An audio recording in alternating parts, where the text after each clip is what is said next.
पिनाका की टंकार हो या सृष्टि का संगीत, कच्छपी वृहति महती की मधुर ध्वनि, महानंदा सम्मोहनी की मधुर ध्वनि जो गूंजे हर हृदय में, वो है भारत ध्वनि। हर इतवार शाम 5 से 7 बजे।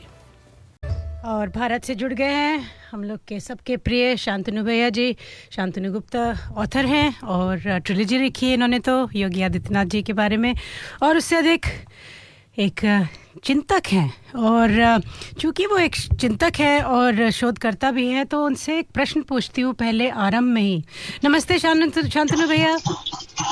नमस्ते अपर्णा दीदी, कैसे हैं? आपके सभी दर्शकों को बहुत बहुत नमस्ते। कल यहाँ पे मैं मुंबई में हूँ, मैं अच्छा। गणेश विसर्जन हुआ है, बहुत सुंदर फेस्टिव माहौल है।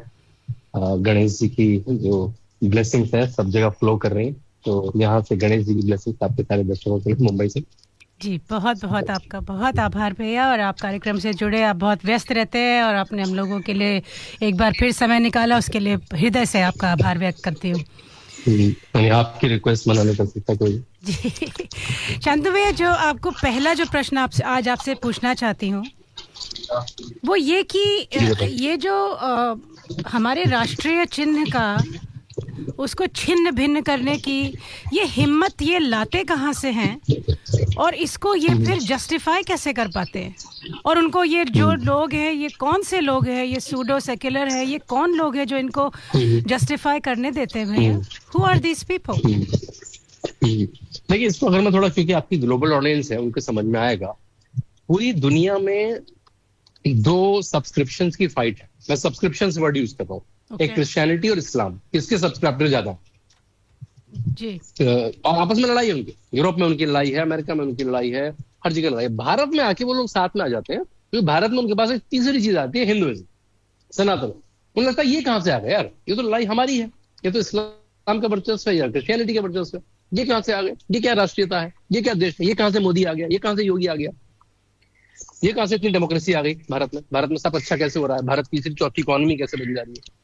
तो उनका मन से तो है, मन से तो हमारा आज के जो लोग हैं, मुस्लिम लोग हैं भारत में, वो मानते हैं कि हम तो भाई मुगलों के वंशज हैं, हमने तो राज किया है इस देश पे, अब हमें तो फिर रहना चाहिए। आप सोच सकते हैं कि नरेंद्र मोदी के आने से पहले दिल्ली के हार्ट में औरंगजेब सड़क का नाम था। आपको पता है, अगर आप होलोकॉस्ट को डिनाई करेंगे यूरोप में, तो 18 कंट्रियों में आपको जेल में डाल दिया जाएगा। हमारे कहते नहीं, हिंदुओं के साथ तो कुछ हुआ ही नहीं, जबकि अलग अलग हिस्टोरियंस ने, अंग्रेज हिस्टोरियंस ने, पारसी हिस्टोरियंस ने, पर्शियन हिस्टोरियंस ने बिल्कुल कैटेगोरी दिखा, जो हिंदुओं के साथ 1000 साल में हुआ वो दुनिया की सबसे बड़ी ट्रेजेडी है। होलोकॉस्ट से बहुत बड़ी ट्रेजेडी, उतने ज्यादा लोग मारे गए। तो अब ये भारत के खिलाफ है, भारतीयता के खिलाफ है, सनातन के खिलाफ है। तो ये अटैक अलग अलग तरह से निकलता रहता है। कभी ये भारतीयता पे निकलता है, मतलब भारत के सिंबल पे निकलता है, कभी ये हिंदुइज्म में निकलता है, हमारे त्योहारों पर निकलता है, पत्थर मारे जाते हैं हमारे त्योहारों पर। तो ये आपको दिखता रहेगा, ये क्लैश ऑफ सिविलाइजेशंस है, ये कभी सेटल नहीं हुआ है। अगर आदमी देखिए, अगर भारत का मुसलमान बाबर और औरंगजेब में हीरो ढूंढेगा तो ये होता ही रहेगा। वो हीरो ढूंढे, वो अब्दुल हमीद में हीरो ढूंढे, वो एपीजे अब्दुल कलाम में हीरो ढूंढे, तो कोई दिक्कत नहीं। राम उसके भी हीरो होने चाहिए, क्योंकि वो उस देश में पैदा हुआ ना। रामकृष्ण उसके भी हीरो होने चाहिए, उस देश में पैदा हुआ है। अगर उसके लिए है कि मेरा धर्म मेरे देश से ऊपर है, तो ये लड़ाइयां होती रहेंगी और दिखता रहेगा। और तभी देखिए, मुसलमानों में कोई नेता भी नहीं हुआ। नेता कैसे? आजम खान भूमाफिया जेल में बंद, असदुद्दीन ओवैसी 15 मिनट पुलिस हटा लो, मैं मतलब सारे वैमनस्य करने वाले। भाई, इस देश में जो तरक्की बन रही है, आप भी उसमें आओ ना। आप पंचरी बनाते रहोगे क्या? आप भी उसका पार्ट बनो, आप भी यूनिकॉर्न बनाओ, आप भी कंपनियां बनाओ, आप भी रेडियो चैनल बनाओ, आप भी यूट्यूब चैनल। नहीं, मैं तो पंचर बनाऊंगा, तंग करूंगा, तोड़फीड़ करूंगा, लव जिहाद करूंगा, जमीन जिहाद करूंगा, यही करता रहूंगा बस। तो ये मुस्लिम समाज को सोचना पड़ेगा कि उनकी पॉपुलेशन जितनी होती है, उससे वो डिस्प्रोपोर्शनली क्राइम में होते हैं। न्यूयॉर्क में 3-4% मुसलमान रहते हैं, क्राइम में 40%, 20%। ऐसे यूके में 4% पॉपुलेशन, जेलों में 20% लोग। ऐसे ही उत्तर प्रदेश में पॉपुलेशन 17%, 18%, जेलों में 40% मुसलमान। तो ये उनको समाज को सोचना पड़ेगा, खासकर जो वामपंथी एलिमेंट है। और जब भारत इतने जोर से निकल के आ रहा है ना, कि ट्रंप भी मान गए। देखिए, कल ट्रंप मोदी करने लगे, देखा होगा आप सब लोगों ने भाषण, मोदी कर। तो भारत इतना जोर से उभर के आ रहा है, तो भारतीयता को तोड़ो, हिंदुत्व को तोड़ो, सनातन को तोड़ो, ये दिखता रहेगा। लेकिन ये शासी पर रहेंगे लोग। जिस तरह के लीडर्स नरेंद्र मोदी ने तैयार कर दिए, वो खुद अमित शाह जी, योगी जी, फडणवीस जी, हेमंत बिस्वा जी, साउथ में जाए तो अन्नमलाई, तेजस्वी सूर्या, इतने ओजस्वी लीडर हर एज ग्रुप में, मतलब अगले 40 साल का कोटा पूरा है, 50 साल का कोटा पूरा। ये जाएंगे तो ये जाएंगे तो ये जाएंगे तो ये जाएंगे तो ये। तो इससे इनकी यहाँ मतलब चूड़ी हिल गई है, करें क्या आप। तो उसी का ये फ्रस्ट्रेशन है केवल ये, है ना भाई। आप एक प्लकार्ड में, एक स्टोन में भारत का सिंबल तोड़ के क्या कर लोगे आप, क्या हो जाएगा उससे। भारत तो मजबूत होता जा रहा है। और अमेरिका भारत के स्टैंड के आगे झुक गया, कल वो कह रहा है Modi is my friend, Modi is my friend, right. तो ये एक पत्थर में तोड़ के अपनी खींच मिटा सकते हैं। और इनको किसी एक्ट में अब तक तो मेरे ख्याल से एफआईआर हो गई होगी कि उसने सरकारी प्रॉपर्टी को नष्ट किया, आहत किया। तो उनकी फ्रस्ट्रेशन है, उससे ज्यादा नहीं है एक्चुअली। तो ये जो आपने बोला कि ये सबसे बड़ा है, बट ये सबसे लॉन्गेस्ट भी तो है, 1200 वर्ष हो गए। हाँ जी, 1200 वर्ष हो गए, बिल्कुल ठीक है, 1200 वर्ष हो गए। ये कहाँ है इसको आप क्या, इसका समाधान क्या है, सोल्यूशन क्या है, कि कब तक हम कब तक ये घात आघात, ये कब तक बर्दाश्त करेगा सनातन समाज? देखिए, इसके सोल्यूशन तो स्टार्ट हो गए जिस दिन नरेंद्र मोदी भारत की सत्ता में काबिज हुए। इन लोगों की उल्टी चालू हो गई, क्योंकि ये सत्ता 70 साल में काबिज हुई है आजादी के बाद। उसके पहले से 12 साल में, तो उसको आप 12 साल में नहीं हटा सकते। लेकिन एकदम से खतरनाक चीजें हुई। पहले पिक्चरें कैसे बना करती थी, पाकीज़ा, मुगले आजम। आज का पिक्चर बनती है झांसी की रानी, छावा, अजय अनटोल्ड होगी, बंगाल फाइल्स, कश्मीर फाइल्स, ये पिक्चर बनती है। किताबें कैसी लिखी जाती हैं आजकल, स्टैंड अप कॉमेडियन क्या बात कर रहे हैं, टीवी में क्या आ रहा है। तो वो सब बदल रहा है। भारत भारतीय हो रहा है। पहले भारत वामपंथी था, पहले भारत इस्लामिक होता भारत। तो ये 10 साल में इतना परिवर्तन हो रहा है। यूपी में देखो क्या होता है। यूपी को हम बीमारी स्टेट बोलते थे, आज वो इन्वेस्टमेंट फ्रेंडली स्टेट हो गया।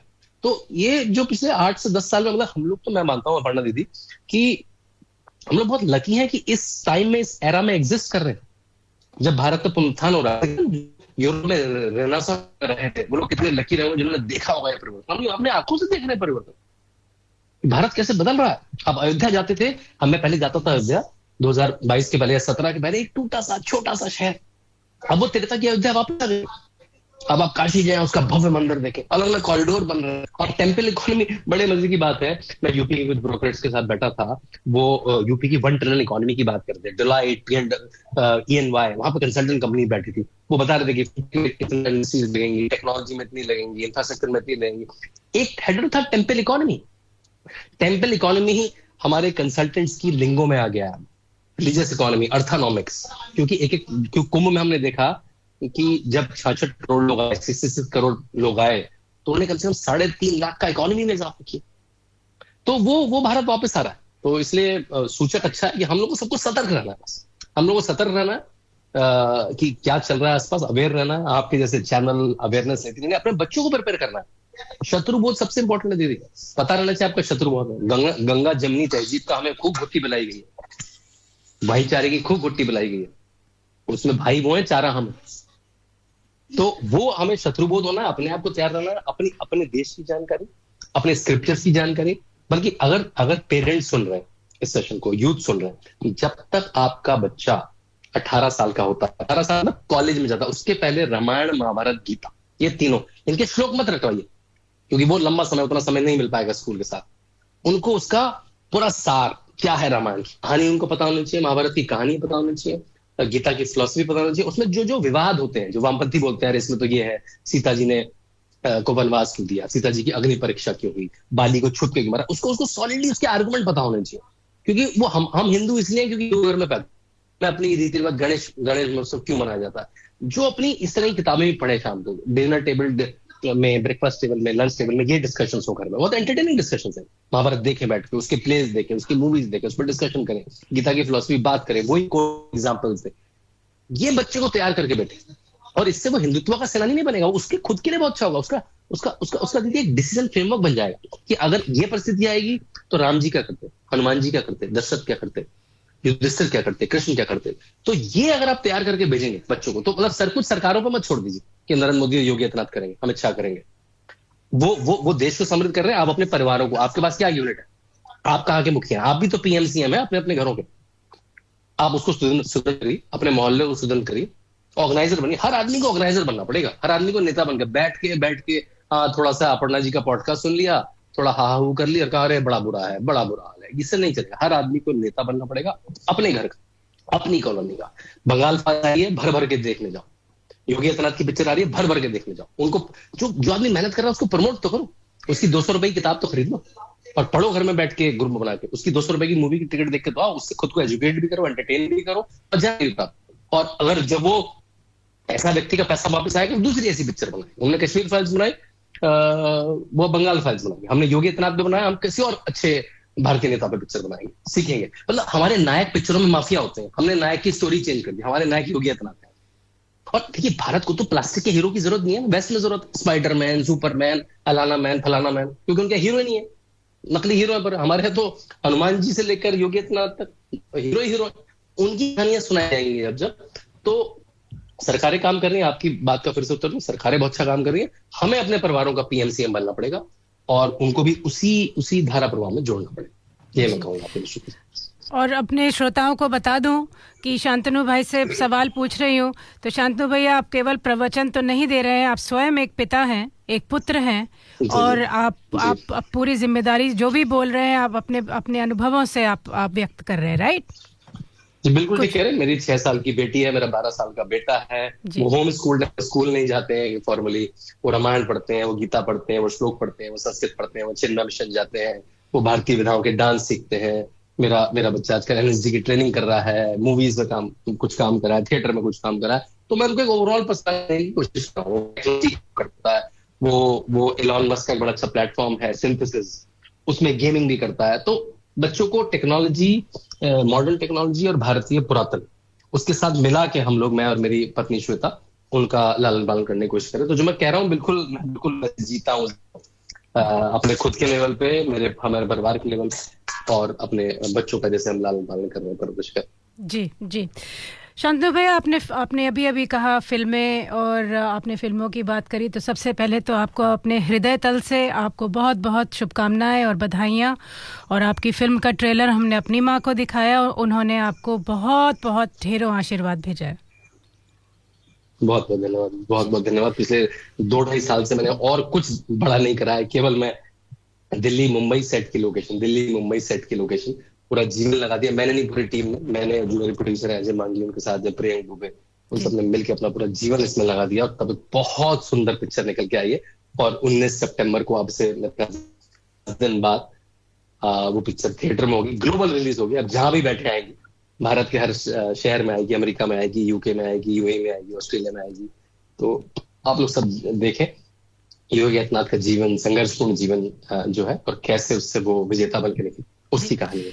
तो जो पहला प्रश्न आपसे पूछूंगी वो ये कि कृपया हम लोगों के साथ आप साझा करें कि फिल्म का प्रेमिस क्या है, और उस फिल्म की इंटेंशन क्या है। देखिए, फिल्म की इंटेंशन मतलब कि क्यों कही जानी चाहिए थी। भारत में नायकत्व मतलब हीरोइज्म की स्टोरी कैसे कही जाती है? वो माफिया से कही जाती है कि माफिया हीरो है, जो लड़की पटाता है वो हीरो है। ठीक है, थोड़ा आगे बढ़े तो साइंटिस्ट हीरो है, एंटरप्रेन्योर हीरो है। लेकिन भारत का सन्यासी हीरो क्यों नहीं है? जो सन्यासियों की धरती है, उसका हीरो, वो हीरो क्यों नहीं है? और ये तो सन्यासी नेता है, सन्यासी भी है, नेता भी है, ये हीरो क्यों नहीं है भारत के समाज में? जिसने उत्तर प्रदेश की इकोनॉमी को 2 लाख से 8 लाख करोड़ कर दिया, जिसने उत्तर प्रदेश, एक बीमारू स्टेट को एक इन्वेस्टमेंट फ्रेंडली प्रदेश बना दिया, उसके जीवन की कहानी हीरो क्यों नहीं है? वो नायक क्यों नहीं है हमारे जीवन का?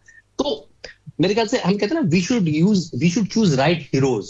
ये उसकी तरफ प्रयास कि मेरा बालक कैसा बने, नरेंद्र मोदी जैसा बने, अमित शाह जैसा बने, योगी आदित्यनाथ जैसा बने। ये प्रेरणा बच्चों में कैसे आएगी? मैं नहीं कह रहा हूँ सब पॉलिटिशियंस बन जाए, ये नहीं कह रहा हूं, लेकिन एक लीडर बने, अपने समाज का उत्थान, चाहे वो प्राइवेट सेक्टर में हो, पब्लिक सेक्टर में हो, अपना कुछ काम करते हो, लेकिन उनमें देश, संस्कृति, समाज की समझ कैसे हो, वो वहां से इंटेंशन है कि ये कहानी कही जानी चाहिए। आप संस्कारों के बारे में बात कर रहे हैं जी, व्यवसाय के बारे में बात नहीं कर रहे। जी जी जी, हाँ बिल्कुल। तो वो कहानी कही जानी चाहिए, इसलिए ये कहानी कही गई।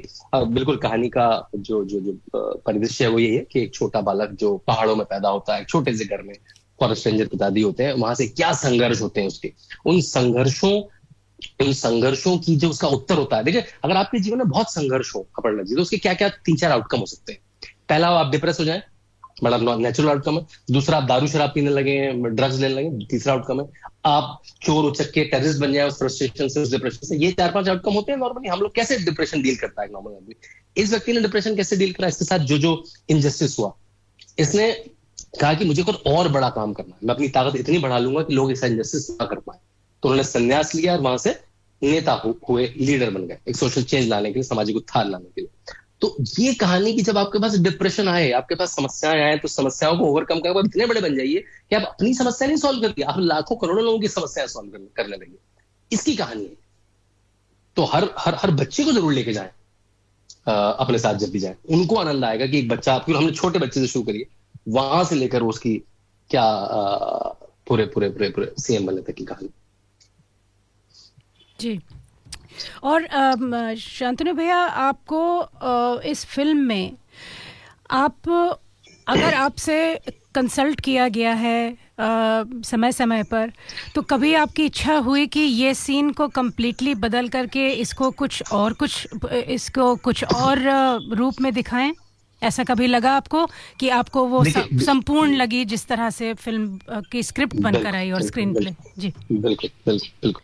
देखिए, मैं मूवी के साथ स्टार्टिंग से जुड़ा हूँ। मेरी पुस्तक the monk who became chief minister पे बनी है जी। मैं जब यूएस अपने ट्रिप पे गया था अपनी बुक के प्रमोशन के, तभी मुझे मिले अजय मांगी जी। फिर टीम कंपोज होती गई। मैंने अपने मित्र प्रियंक दुबे को उसमें राइटिंग में, अडेप्टेशन में लगाया, और मैं सेट पे भी ऑलमोस्ट 30-40 दिन शूट में रहा वहां पे। और बीच में ऐसा आया तो हम लोगों ने आपस में मिल बैठ के कि भाई इसको ऐसे करना चाहिए, डायलॉग ऐसे होना चाहिए, सीन ऐसे शूट होना चाहिए, वो होते रहे। मैंने इनिशियल स्क्रिप्ट है थोड़ा बहुत चेंज भी करे। और आपके जीवन में इतने सारे पहलू हैं, किसको रखें किसको छोड़े, क्या लंबा करे क्या छोटा करे। तो लोगों ने कहा जरूर पार्ट 2 में करेंगे। क्योंकि देखिए, उनका जीवन है, वो 26 साल में एमपी बन गए थे, 22 साल में उनको संन्यास लिया था, उनकी 54 साल की उम्र है। उनके इतने बड़े 30 साल के राजनीतिक, सामाजिक, आध्यात्मिक जीवन को 2 घंटे 20 मिनट में पिरोना आसान नहीं। तो कुछ चीजें हमने पाक कर दी कि भाई ये थॉट अच्छा है, लेकिन इस कहानी में नहीं पिरो रहा। क्योंकि देखिए, आपको ना कहानी में एंटरटेनमेंट वैल्यू भी होनी चाहिए, एक तारतम्य भी होना चाहिए। It should not be a collection of facts कि भाई एक फैक्ट दोस्तों डॉक्यूमेंट्री को भी उसमें तो आपको एक थ्रेड लेकर चलना पड़ेगा कि भाई, तो उस थ्रेड में जो कहानी रोपी जा सकेगी वो रोपी। तो कुछ चीजें हैं जो मेरा मन था कि ये भी होनी चाहिए, लेकिन वो आगे मौका मिला तो उसको फिर आगे दिखाए। जी। और आपने जो, आप क्या कहोगे कि फिल्म, अब तो आपने बताया ग्लोबल रिलीज है 19 सितंबर को, अब तो कुछ ही दिन बचे हैं। तो भैया ये बताइए हमारे श्रोताओं को कि युवाओं के लिए क्या मैसेज है इस पहली फिल्म द्वारा? देखिए, हमने इसमें योगी आदित्यनाथ के जो संन्यास से पूर्व का जीवन है, मतलब अजय सिंह बिस्ट वाला, वो कॉलेज के दिन दिखाए, कॉलेज में उनकी स्ट्रगल्स दिखाई, कॉलेज में उनके चैलेंजेस दिखाए, कॉलेज में उनके सहपाठी दिखाए। तो वहां से एक युवा देख पाएंगे कि जो आदमी आज एक 24 करोड़ लोगों का मुख्यमंत्री है, उनका नायक है, वो किस बात से आया है, वो अपने से रिलेट कर पाएंगे। मेरे जीवन में भी समस्या आई थी, मैं भी कुछ ऐसा, मेरे साथ अच्छा बुरा नहीं हुआ, जो मैंने सोचा था नहीं हुआ, लेकिन उसके बाद ऑप्शन जैसे मैंने बताया, या तो मैं दारू पीने बैठ जाऊं, ड्रग्स ले लूं, डिप्रेशन हो जाऊं, सुसाइड कर लूं, या मैं और बड़ा बन जाऊं, या मैं और लंबी लकीर खींच दूं। तो लंबी लकीर की कहानी है, और तभी हम लोग बार बार कहते हैं आपस में कि बड़े लीडर की पिक्चर है, बड़े पर्दे पे जाके देखिए। जी। एक और भी पहलू, अगर आपकी अनुमति हो तो एक पहलू और भी जोड़ूं, जो आपने अभी कहा, उसमें एक और भी पहलू हो सकता है, और जो बहुत लोग उसमें वो चूज भी कर लेते हैं, वो होता है एक मीडियोकर जीवन, मीडियोक्रिटी का जीवन।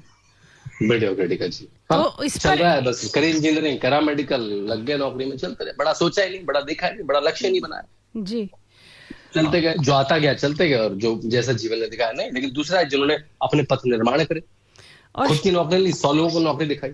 और शायद यहीं से शांतनु भैया, इसको थोड़ा सा आप अगर हम लोग गहन चिंतन करें, तो शायद यहीं से उत्पन्न हुआ है वो सब चलता है वाली थ्योरी, और उसने बहुत नुकसान किया भारत का, बहुत नुकसान किया भारत का, बहुत नुकसान किया। और उसके बाद जैसे जो लार्जली पेरेंट्स हैं, उसमें से 99% रट नहीं है, मतलब क्रांतिकारी हो लेकिन पड़ोसी के घर में कोई दिक्कत है, समाज में, मोहल्ले में, कॉलोनी में, मैं नहीं सॉल्व करूंगा, कोई तो कर देगा, मैं क्रिप करता रहूंगा उसके बारे में, देखो बाहर गड्ढा है, देखो बाहर गड्ढा है, योगी जी की सरकार आ गई फिर भी बाहर गड्ढा है।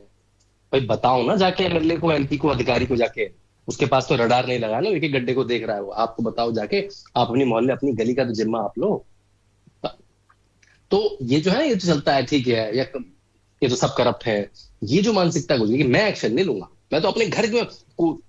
कल मुझे बड़ा अच्छा, मैं किसी के घर में बैठा था, आरजे रौनक के पास बैठा था, तो उनके यहाँ कूड़े वाला है, तो उनके घर में शायद उनके बच्चे ने कहा कि पापा कूड़े वाला आया है, तो उन्होंने कहा कूड़े वाला नहीं है, सफाई वाला है, कूड़े वाले तो हम कूड़ा कर रहे हैं।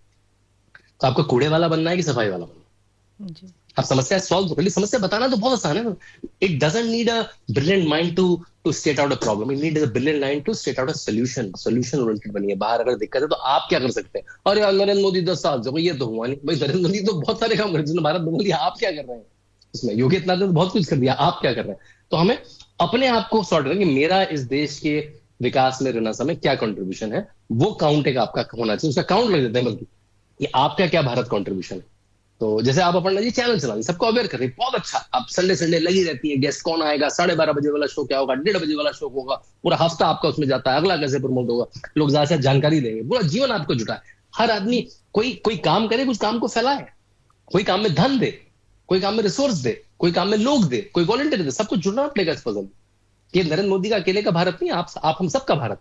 ये जब फीलिंग आपकी आ जाएगी तब फिर भारत को तो कोई रोक ही नहीं सकता, देवों की भूमि की, सन्यासी की भूमि को रोक ही नहीं सकता। वो कहते हैं ना, when you rise together, you rise together. अकेले थोड़ी ना। फिर वो कोई कहेगा टॉल पॉपी सिंड्रोम, तो फिर मुंडे पे हथौड़ा पड़ता है सीधे। ठीक है। तो when you fall as a society, when you rise as a society, as a community. Perfectly right. जी सर, आपसे ये भी पूछूंगी कि ये बटोगे तो कटोगे, इसका जरा महात्मा बताइए हम लोगों को। देखिए, भारत पे जब आक्रांता आए तो वो केवल अपनी ताकत से नहीं जीत पाए, वो जयचंदों के चक्कर में जीत पाए।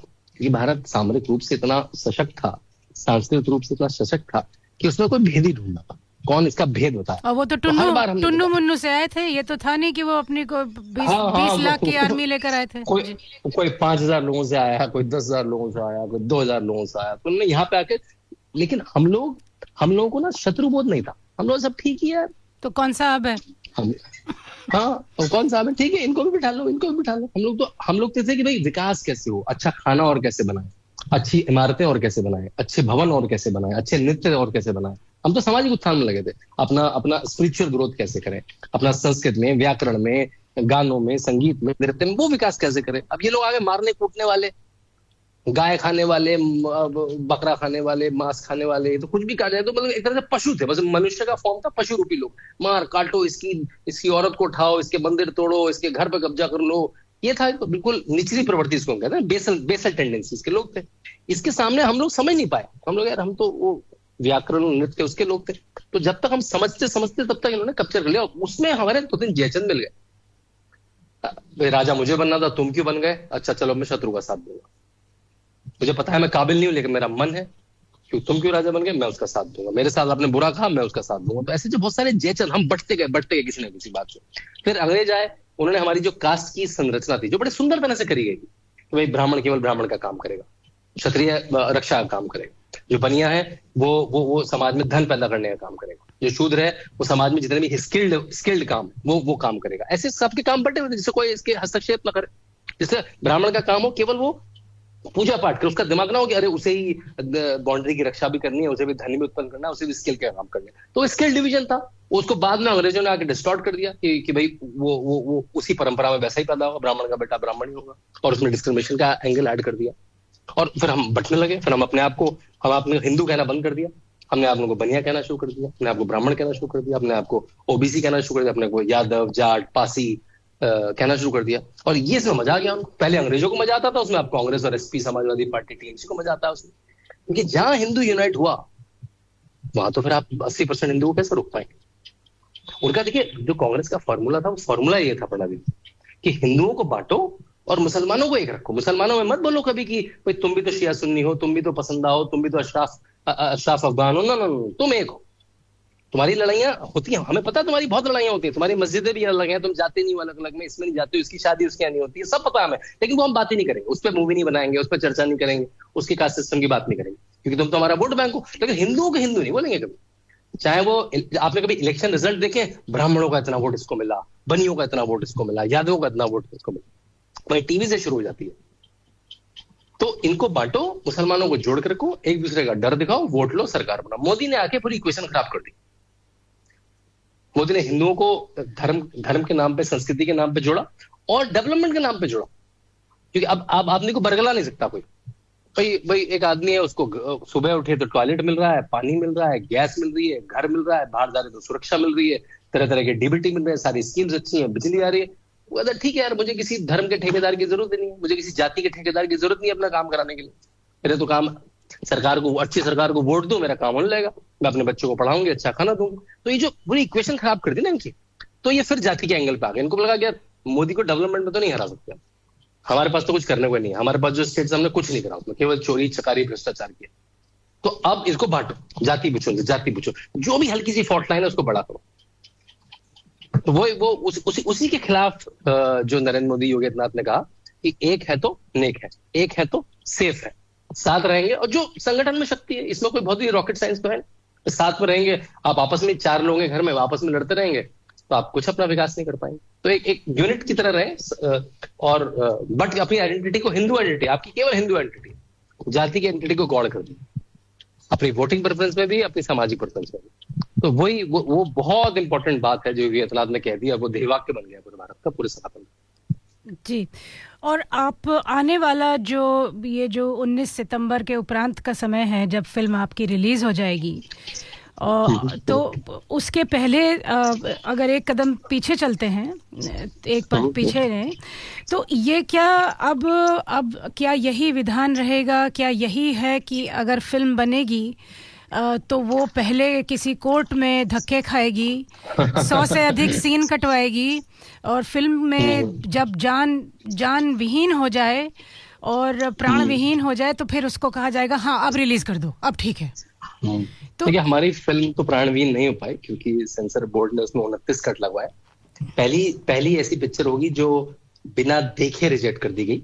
फिर जब कोर्ट में गए तो कहा अभी आप बताइए क्या क्या इसमें आपको प्रॉब्लम है, तो 29 कट बताए गए। रिव्यू कमेटी बैठी, उसने 8 कट ड्रॉप कर दिए और कोर्ट ने सारे के सारे कट ढूंढे। जैसे तीसरी पिक्चर भारत की, इसको कोर्ट ने देखा, 2 वुमेन जज डेरे और जज गोखले ने देखा, अपने फ्री टाइम में देखा, सैटरडे संडे को देखा, और फिर मंडे को आगे जजमेंट का कि एक की बहुत सुंदर पिक्चर बनी है, प्रेरणा की पिक्चर बनी है, और इसके सारे कटों को खारिज करते हैं। जैसी हमने पिक्चर बनाई थी दीदी, वैसी की वैसी आप लोगों के पास आएगी, एक भी कट उसमें ऊपर नीचे नहीं है।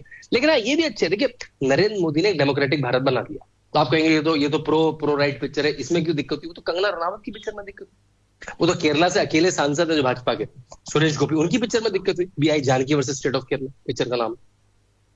तो ठीक है, डेमोक्रेटिक भारत बना दिया भारत ने, ठीक है। अगर सेंसर बोर्ड को लगा हमारी दिक्कत होने गई, हम लोग कोर्ट में गए, कोर्ट से हमें रिलीफ मिल गया, उनको भी दिक्कत थी, सेंसर बोर्ड ने हमें सेंसर जारी कर दिया, ठीक है। नरेंद्र मोदी ने भारत को इतना डेमोक्रेटिक कर दिया, कोई भी किसी के खिलाफ बोल सकता, अच्छी बात है, हम कोर्ट में गए, हमने ले लिया। लेकिन हाँ, कई बार क्या होता है, ऐसी स्ट्रगल से जो निर्माता होता है उसका दिल छोटा हो जाता है, वो टूट जाता है, तो वो नहीं होना चाहिए, और किसी विंडिक्शन से पर्सन से, किसी बदले के पर्पज से नहीं होना चाहिए। और मैं आशा करता हूँ कि सीबीएफसी सेंसर बोर्ड में और सुधार हो, और वो सर्टिफिकेशन बोर्ड रहे, वो सेंसर बोर्ड ना बन जाए। उसका नाम भी सेंसर बोर्ड नहीं है, उसका नाम है CBFC, centre board of film certification, ना कि फिल्म सेंसर।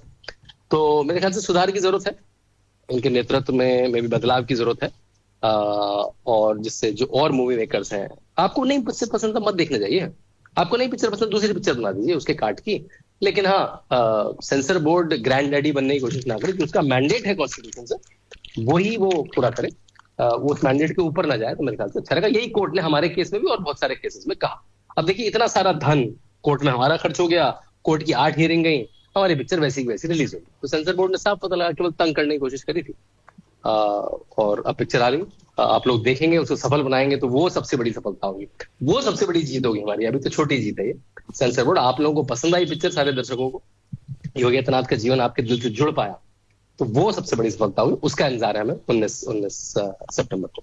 जी, तो भैया ये भी आपसे पूछूंगी, अब चाहे वो फिल्म का नाम हो इमरजेंसी, चाहे आपकी हो कोई भी ये जो ट्रिलॉजी है विवेक अग्निहोत्री जी की, और कोई भी फिल्म उठा लीजिए जो राष्ट्रवाद की बात करती हो, या आपने शुरुआत से अभी तक आपने हीरोज मेंशन करे, तो जो भारत के असली जो हीरोज हैं और जो महान गौरवशाली इतिहास है, उसमें आप किसी की भी बात करना चाहें तो वो ये क्यों होता है, ऐसी क्या मानसिकता है, वो क्यों ऐसा हो रहा है कि सभी फिल्मों को घसीटा जा रहा है आप चलिए आपकी फिल्म को एक किनारे रख देते हैं, परंतु आप कृपया समझाइए ये कौन सी मानसिकता है, ये कहाँ जाके रुकेगी, इसका क्या सोल्यूशन क्या है। और इमरजेंसी में तो 100 से अधिक कट लगे, अब अगर आप फिल्म को स्टार्ट टू फिनिश देखें तो वो लगता है जैसे किसी को हिचकी आ गई है, हिचकी आ जाती है ना, तो जो स्मूथनेस होनी चाहिए और अच्छा, तो एक जो अभी भाई साहब हैं वो आजकल मलेशिया गए हुए हैं, स्कूटर चला रहे हैं, तो ऐसा कैसे हो सकता है कि अंग्रेजी में कहते हैं ना वेरी लॉन्ग रोप, तो ये कैसा है? ये तो डेमोक्रेसी है, चलो ठीक है, लेकिन एक पड़ला हमेशा भारी ही क्यों रहे और दूसरे पड़ले में समस्त भारत को डाल के और उसमें उनको फोर्स किया जाए कि तुम ऐसे जो हम कहें वो तुम करो, तो ये तो ठीक बात नहीं है शांतनु भैया। और इससे चाहे हम लोग जो बाहर लोग बैठे हैं और जो आप भारत में हैं, आई क्विकली फिनिश, कि ऐसा क्यों है कि एक पड़ला इतना भारी, एक पड़ला इतना कमजोर, और जो आप कहना चाहते हो तो वो जब कुछ भी, जो चाहे माँ की गाली भी हो वो दे के चले जाएं या जो भी उनके खेमे से, तो उनको तो लॉन्ग रोप मिल गई, उनको फ्रीडम ऑफ एक्सप्रेशन हो गया, परंतु जो आर्ट में बैठा हुआ है, जो रियल कंटेंट क्रिएटर है, आप तो उसका गला ही दबा रहे हो। देखिए, इसको इस परिप्रेक्ष्य में देखना पड़ेगा प्रणब जी कि हमारी लड़ाई किससे है। जो 1200 साल से भारत पे आक्रांता रहा वो इस्लामिक आक्रांता, 200 साल के जो क्रिश्चियन आक्रांता रहा, जो मिशनरी आक्रांता रहा वो, और उसके बाद जो वामपंथी नेहरूवादी कांग्रेसी सरकारें रही वो 70 साल की, उसके अगेंस्ट में 10 साल। तो आप समय देख रही है उस, और 10 साल में हमने परिवर्तन कितना कर दिया। जो मैंने स्टार्टिंग में बनाया कि कम से कम ऐसी पिक्चरें बड़ी तादाद में बनने लगी हैं। वीर सावरकर जिसका नाम लेके राहुल गांधी डरते हैं, उसमें पिक्चर बनी, कितनी शानदार पिक्चर है वो। सल्यूट टू रणदीप हुड्डा, क्या पिक्चर बनाई है, क्या डायलॉग है उसके। झांसी की रानी, छावा, तानाजी, शिवाजी पे दो पिक्चरें बन रही, कंपटीशन हो गया। राम पे पिक्चर बन रही, तानाजी, हनुमान जी पे पिक्चर, हनुमान जी पे पिक्चर बन रही, कांतारा 2 आ रही है। ऐसी पिक्चरें कहाँ थी? नरसिम्हा एनिमेशन पिक्चर, उसे पूरा विश्व देख रहा है, ऐसा लग रहा है थिएटर में मंदिर बन गया। तो ये पहले हमें इसे सेलिब्रेट करना चाहिए। ये बन पा रही है स्टोरीज, तो हमारे पौराणिक स्टोरीज तो बड़ी है, हमारे महाभारत रामायण ऐतिहासिक स्टोरीज भरी पड़ी है, किसी ने टच ही नहीं करा इसको। हमारे कॉन्सेप्ट में अवतार बन गई। अवतार तो हमारा शब्द है भाई, उनके यहाँ तो पुनर्जन्म की परिकल्पना ही नहीं है। वो क्या अवतार बना रहे हैं? उनकी सोसाइटी में तो मर गए और हेल और हेवन में चले गए। हमारे यहाँ है कर्म का सिद्धांत, हमारे यहाँ है पुनर्जन्म का सिद्धांत, हमारे यहाँ है मोक्ष का सिद्धांत, उस पर अडॉप्ट करके उन्होंने बना ली अवतार के कॉन्सेप्ट। तो अब तो हमने पिक्चर बनानी शुरू करी है, अब तो उन्होंने अपनी विधा की किताबें लिखनी शुरू करी है, अब तो हमने अपनी विधा के radio station, TV station, social media channels, YouTube channel सब बना लिया। हमारा इंफ्रास्ट्रक्चर सेट हो गया। अब हम जैसे कहते हैं टेक ऑफ के लिए सेट है बिल्कुल। अब तो और पिक्चरें बनाइए, और रेडियो स्टेशन बनाइए, और स्कूल बनाइए, बच्चों को एजुकेट करिए, एआई में भी, टेक्नोलॉजी में भी, टेक्नोलॉजी का इस्तेमाल करके अपनी विधा में आइए।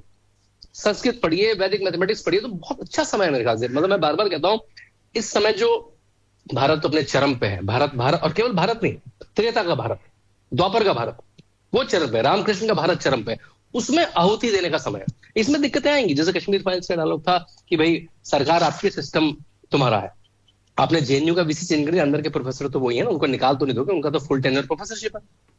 आपने सीबीएफसी के अंदर तो लोग वही हैं, ये पुराने सीबीएफसी मतलब सेंसर बोर्ड में लोग तो वही हैं, नेशनल स्कूल ऑफ ड्रामा के अंदर लोग तो वही हैं, इंटरनेशनल म्यूजियम्स के लोग तो वही, ऊपर के लोग आप बदल देंगे, लेकिन जो उनके एम्प्लॉइज हैं वो तो वही हैं। धीरे धीरे जब देखेंगे यार ये सरकार ऐसे काम कर रही है, ये सही तरीका है काम करने का, वो बदलेंगे। तो लंबा समय, तो मैंने कहा 10 साल में हमने बहुत ज्यादा अचीव कर लिया। 10 साल में हमने उतना अचीव कर लिया जो कोई सरकार, कोई समाज 20-25 साल में अचीव करता है। तो हम बिल्कुल we are on right path. बस फोकस रहना, परेशान नहीं होना है, डिमोरलाइज नहीं होना, और सबको आयतु देते रहनी है। सबको कहना, ये नहीं कहना है कि जो भगत सिंह होगा वो पड़ोसी घर में पैदा होगा, मेरा बच्चा भी भगत सिंह होगा, मेरी बच्ची भी झांसी की रानी बनेगी। बस झांसी की रानी का नहीं है, आप तलवार लेकर निकल जाइए भाई, वो भी एक कल्चरल वॉरियर भी होगा। वो धन कमाएगा, उस धन से वो धर्म का भी भला करेगा। बच्चों को बताइए कि भाई अपने जो भी इनकम है उसका दशांश, उसका 10% संस्थाओं को दें, जो किताबें लिख रहा है उसको दें, जो पिक्चर बना रहा है उसको दें, हाथ मजबूत करें उसके। तो बिल्कुल we are on the right track, बस फोकस रह के चलते जाना है और शत्रु का बोध रखना है। शत्रु कौन है। गंगा जमनी तहजीब के झांसे में नहीं आना है, शत्रु का बोध रखें अपने, और किसके साथ आप डील कर रहे हैं वो तो बहुत इंपॉर्टेंट है। अपने आप में ही इतना बड़ा विरोधाभास है। गंगा भी हमारी, जमुना भी हमारी, तो हाँ ये पता नहीं कहाँ से आ गए, उसमें एक उर्दू का शब्द एक जोड़ दिया तो सोच लिया कि वो एब्सोल्युटली हिलेरियस।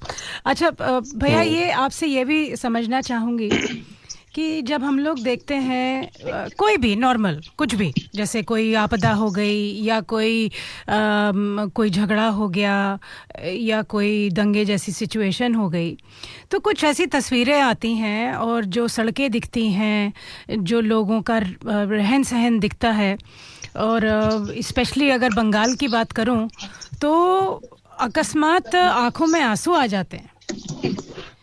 जो अगर हम लोगों को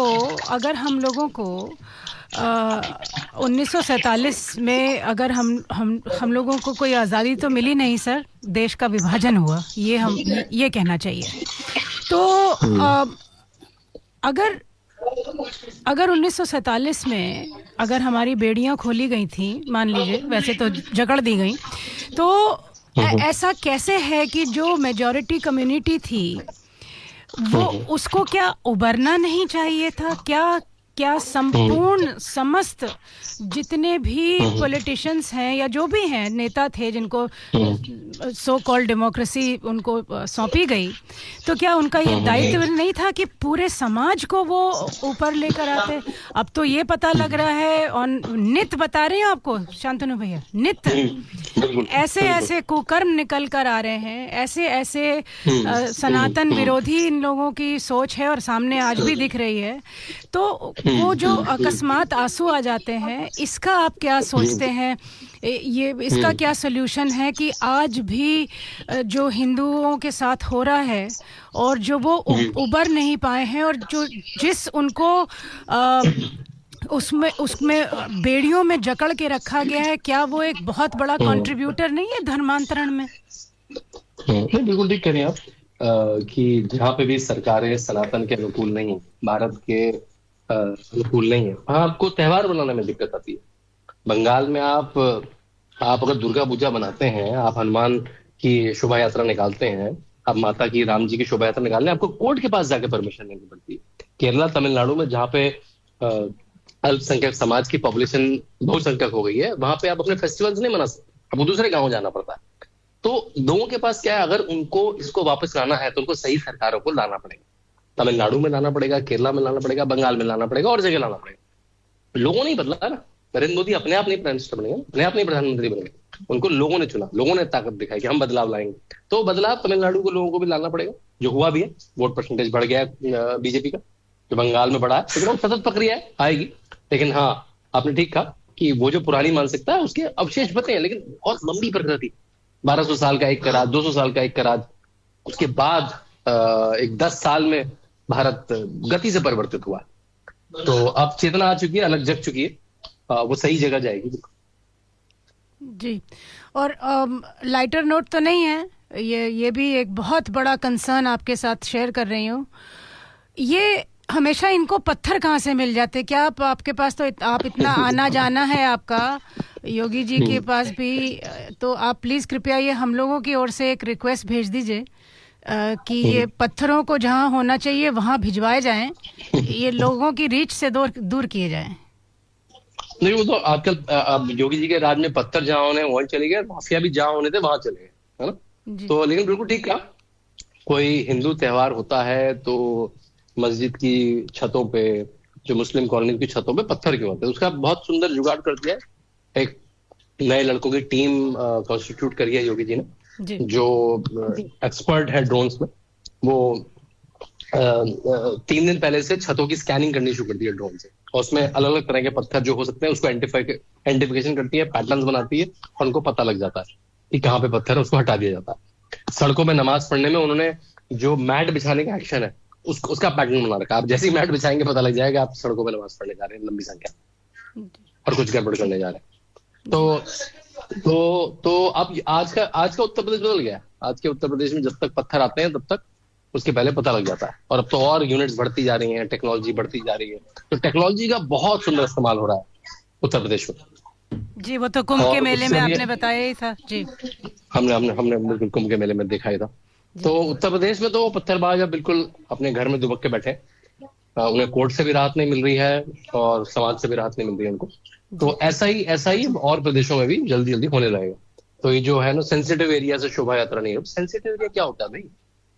ये भी भारत, वो भी भारत। सेंसिटिव क्या है हमारा? अगर सर दुर्गा जी की शोभा यात्रा निकलेगी, हनुमान जी की निकलेगी, शांतनु गणेश जी भैया, की निकलेगी। ये सब देखिए, आप जो बोल रहे हो और जो अभी भी हो रहा है ना, वो डायरेक्टली रिलेटेड है। उसमें डॉट्स भी कनेक्ट करने की आवश्यकता नहीं है। वो डायरेक्टली रिलेटेड है कि हमारे पास ना पुलिस रिफॉर्म, ना जुडिशरी रिफॉर्म, ना आपकी आईपीसी के रिफॉर्म, वो तो अब आया है बीएनएस। तो अब वो डायरेक्टली रिलेटेड है भैया, क्योंकि सोच वही रही, मानसिकता वही रही।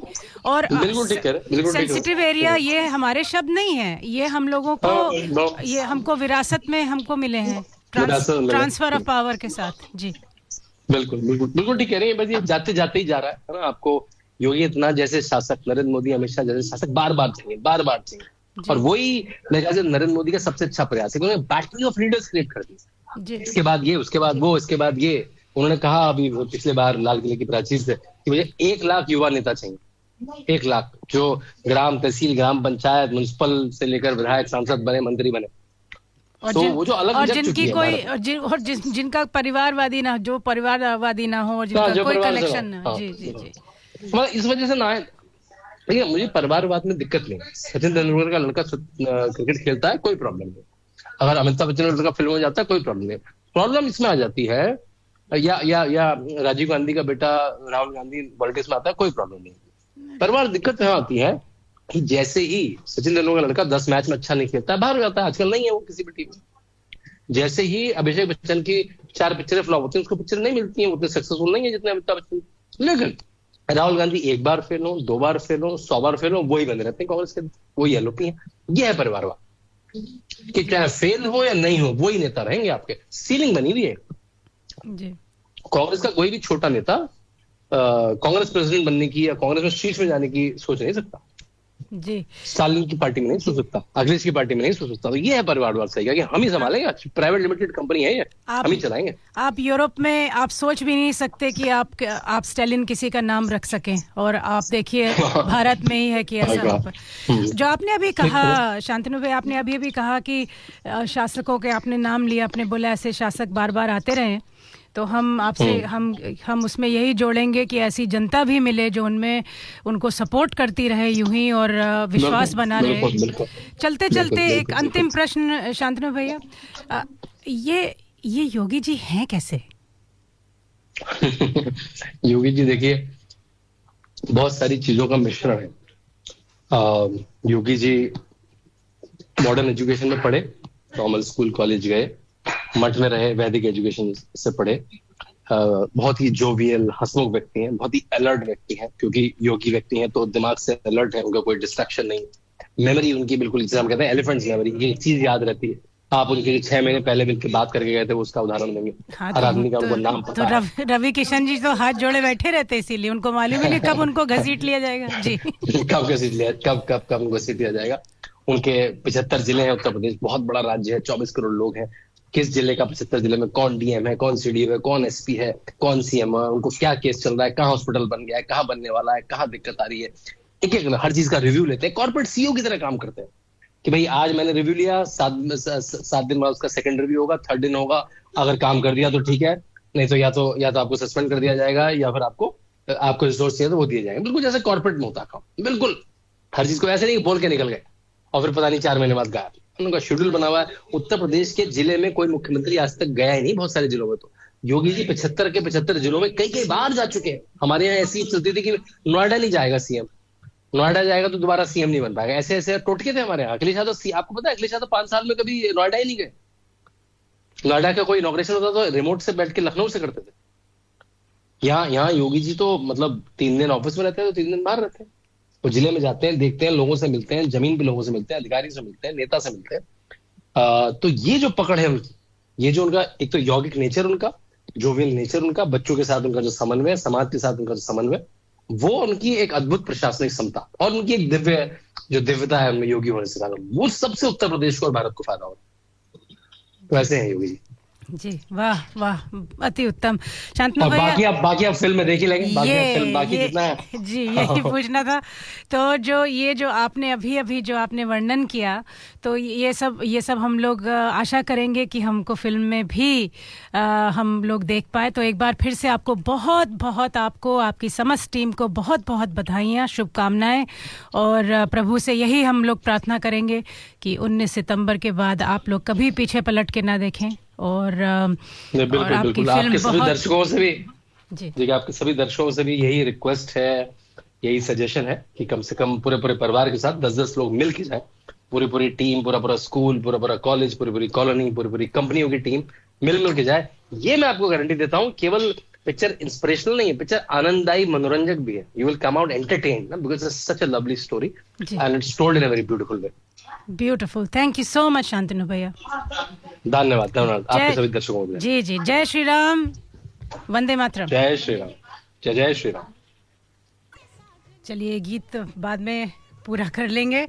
अभी हमारे साथ भारत से जुड़ गए हैं अरुण यादव जी, जो कहते हैं, हरियाणा के अहिरवाल से हूँ, बात सीधी सपाट कहना जानता हूँ, इसीलिए MY नहीं सीधा यदमुल्ला कहता हूँ, खाटी राष्ट्रवादी नहीं हूँ, इसलिए देश से प्रेम है और राष्ट्र ऋषि प्रधानमंत्री मोदी का परम भक्त हूँ। आइए बात करते हैं अरुण यादव जी से। नमस्कार अरुण भैया।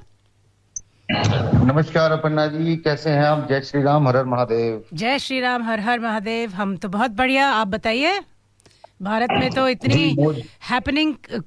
इतनी हैपनिंग कंट्री है, हर समय कुछ ना कुछ लगा रहता है आपके यहाँ, चाहे मलेशिया से समाचार आ रहे हों, चाहे अमेरिका से समाचार आ रहे हों। जी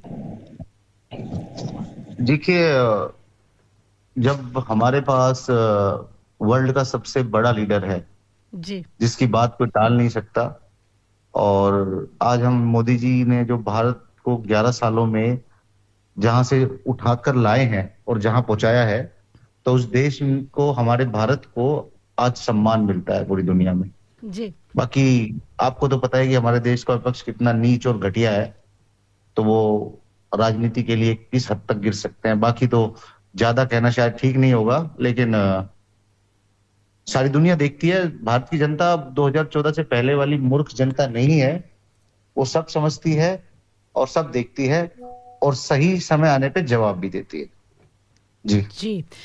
तो अरुण भाई, आपका जो आपका परिचय है, आप एक यूथ लीडर हैं, एक सोशल मीडिया इन्फ्लुएंसर हैं, अपनी कंपनी के मैनेजिंग डायरेक्टर हैं। तो आपसे पहला जो प्रश्न पूछना चाहूँगी कि कृपया ये बताइए कि भारत का युवा इस समय आजकल सोचता क्या है? काफी इंटरेस्टिंग सवाल पूछा आपने। भारत का युवा क्या सोचता है? जी, भारत का युवा रात को 1-1, 2-2 बजे तक रील देखता है, वीकेंड पे पार्टियां करता है, घूमता है, फिरता है, और उनकी देशभक्ति जागती है 15 अगस्त और 26 जनवरी को।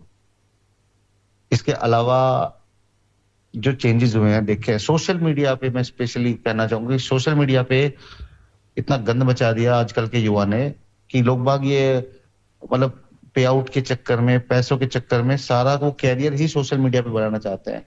उसके लिए उनको अच्छा बुरा नहीं दिख रहा कुछ भी, वो अंधे हो चुके हैं। इस दौड़ में अंधा हो रहा है युवा आज का, वो अपने सनातन संस्कृति से दूर जा रहा है। वो, उसको ये नहीं पता कि आपके लिए अच्छा क्या है, बुरा क्या है, क्या चीजें होंगी। वो अपने कैरियर पे फोकस ना करके, युवा आजकल सोशल मीडिया को अपनी लाइफ बनाना चाहता है। पहले का चीज अलग होता है। देखिए, सोशल मीडिया पे अपर्णा जी मेरा आना हुआ कुछ ऐसे ही, मैं वेल सेटल्ड हूँ, कोई दिक्कत नहीं है, बट मैं सिर्फ मजाक में, मुझे नहीं पता था कि मैं इतना वो हो जाऊंगा। मैंने कभी नहीं सोचा था, ना मैं इस इरादे से यहाँ पे इस प्लेटफॉर्म पे आया था कभी जी। पर अब यहाँ आके देखा, देखिए क्या होता है, जैसे हम देखते थे पहले छोटे अकाउंट होते थे या कुछ चीजें होती थी, तो देखते थे कि कोई इतना अच्छा लिखता है, अरे यार क्या लिखता होगा यार, चलो अच्छी बात है।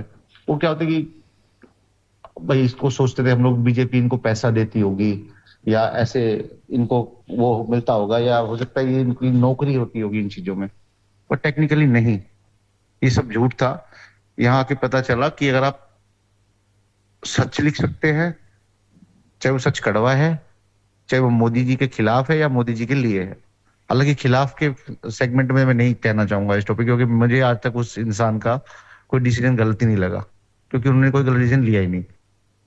बट आज का युवा क्या सोच रहा है, आज का अभी एक इंसिडेंट मैं आपको बताता हूँ। 3-4 दिन पहले का, हम कहीं गए थे, कि कोई पार्टी थी, कोऑपरेट पार्टी थी, तो उसमें आए थे। तो वहां पे आज का शहर का युवा क्या कर रहा है कि दिन में तो वो लोग मॉर्निंग में पोस्ट डालेंगे, जय श्री राम, महादेव के फोटो डालेंगे। रात को वो 12, 1, 2 बजे तक, स्पेशली मैं लड़कियों की बात करूंगा, ऐसे ऐसे कपड़े पहन के रात को 12, 1, 2 बजे तक पार्टियां चलती है। और फिर इन लोगों को देख के ऐसा लगता है कि यार बताओ, इनको जगाने के लिए हम, इन लोगों के लिए हम लोग मुकदमे खा रहे हैं विपक्षियों से, और लोगों से गालियां खा रहे हैं इन लोगों को बचाने के लिए।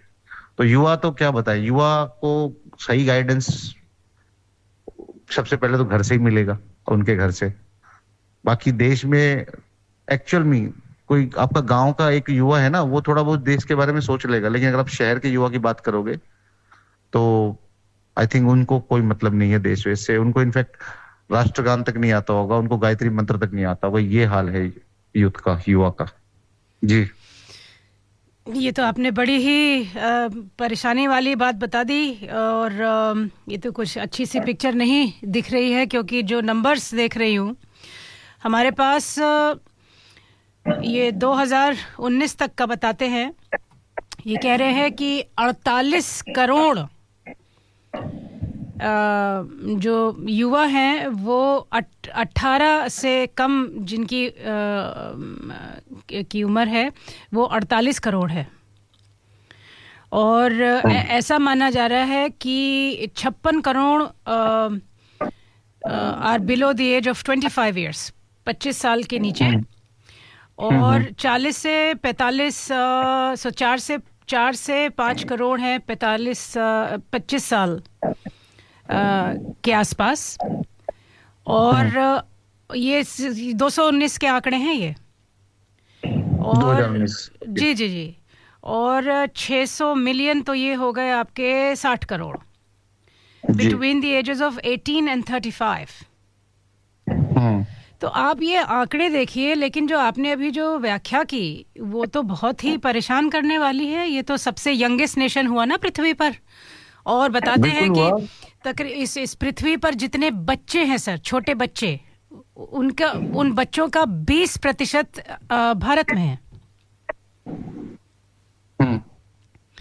तो आपसे ये समझना चाहूंगी कि अगर जो आपसे बात भी हो रही थी पहले, तो अगर हम लोगों को अब जो पता लगने लग गया है, धीरे धीरे मेहनत कर रहे हैं, आप जैसे लोग हैं, हम जैसे लोग हैं, बड़े बड़े लोग लगे हुए हैं इस कार्य में, और सोशल मीडिया का माध्यम भी है अब, तो नित दिन प्रतिदिन हम लोगों को पता लग रहा है कि कैसे कैसे झूठ हम लोगों को पढ़ाया गया, झूठ बताया गया, और धीरे धीरे करके वो सब पद्धति बदली जा रही है। शिक्षा प्रणाली में भी बहुत सारे बदलाव किए जा रहे हैं, परंतु जो 60-70 वर्षों में जो बहुत क्षतिग्रस्त हुआ है भारत, बहुत क्षतिग्रस्त हुआ है। तो एक वो चोट लगती है ना अरुण भाई, तो वो चोट कितना भी आपका कितना भी स्वस्थ शरीर हो, लेकिन अगर चोट लगती है तो उसको तो ठीक होने में समय लगता है, दर्द भी उतना ही होता है, दर्द भी बहुत होता है। तो आपसे समझना चाहूंगी, क्या जो हमारे युवा हैं, और जो युवा जो उस शिक्षा प्रणाली से निकले हैं जो कि ठीक नहीं थी, और उनको अगर पूछ लिया जाता है कि 5 राजाओं का नाम बताओ तो नहीं बता पाते हैं, परंतु 5 मुगलों का नाम बता दे तो पट्ट से बता देते हैं, साल भी बता देंगे। तो जो रटवाया गया वो ठीक नहीं था, जो रटवाना चाहिए था वो हुआ ही नहीं। तो उन सब बातों में ना उलझते हुए सीधे आपसे ये पूछना चाहूंगी, समझना चाहूंगी कि जो युवा है, क्या वो हम लोग जो मेहनत कर रहे हैं, क्या उन्होंने उससे उन्होंने एक दूरी बना ली है, या वो भी समझने की कोशिश कर रहे हैं कि हाँ, हो सकता है जो हम जानते हैं वो ठीक ना हो, या हो क्या उनका मार्गदर्शन, क्या उनका अप्रोप्रिएट मार्गदर्शन घर में मिल रहा है, नंबर 1।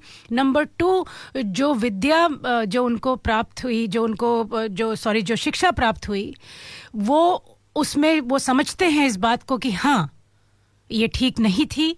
तीसरा, जो उससे होने वाले जो कॉन्सिक्वेंसेस हैं, जो उनके ऊपर जो असर पड़ा है, तो क्या वो उसके ऊपर काम करना चाहते हैं, या सब कुछ अलग थलग है, कॉल सेंटर में काम करो, रात भर पार्टी करो? देखिए, इस कंटेक्स्ट के ना मैं आपको सन 1947 में लेके जाना चाहूंगा एक बार। ओके। क्या था कि जब 1947 में देश आजाद हुआ तो नेहरू जी प्रधानमंत्री बने। वो 13-1 के गैप से, यानी कि 13 वोट मिले थे अपने पटेल जी को, और 1 वोट मिला था नेहरू जी को। तो नेहरू जी बन गए थे भारत के पहले प्रधानमंत्री, भारी अंतर से जीतकर। उसके बाद एक बहुत बड़ा शॉकिंग चीज है, आई थिंक आपकी आवाज, आपकी ये बातें सारा पूरा विश्व सुन रहा है, और जितने भी भारतीय युवा होंगे, युवा बुजुर्ग जो भी है, वो सुन जरूर रहे होंगे इस चीज को, कि भारत के पहले 5 शिक्षा मंत्री मुस्लिम थे। जी।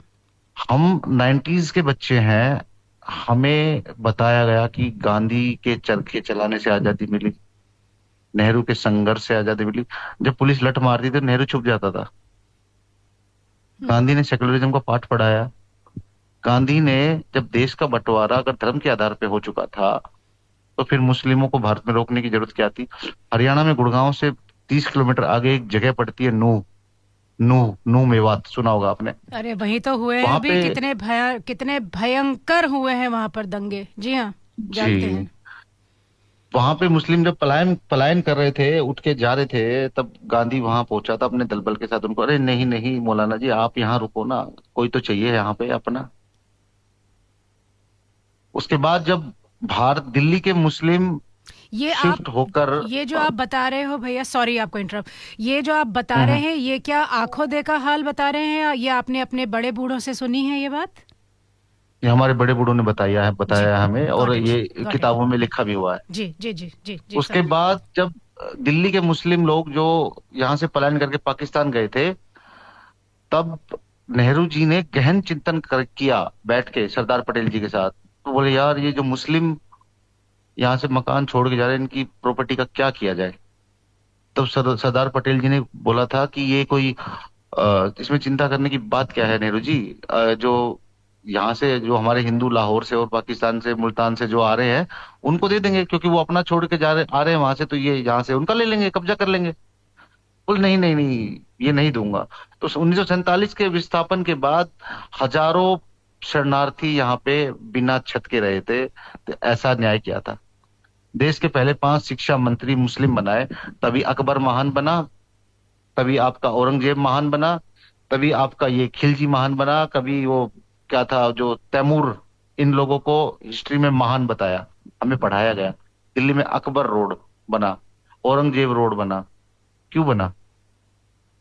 क्योंकि देश के पहले 5 शिक्षा मंत्री मुस्लिम थे, तो उन्होंने हिंदू कल्चर्स, महाराणा प्रताप, राणा सांगा, और पता नहीं कितने अपने हिंदू राजाओं, क्षत्रिय से लेके हर जाति के राजाओं को, मतलब उनको इतिहास से खत्म कर दिया। तो क्या पता चलेगा 90s के किड को? हमें खुद 2014 में पता चला कि ये खेल खेला है पाकिस्तान, सॉरी, कांग्रेस ने।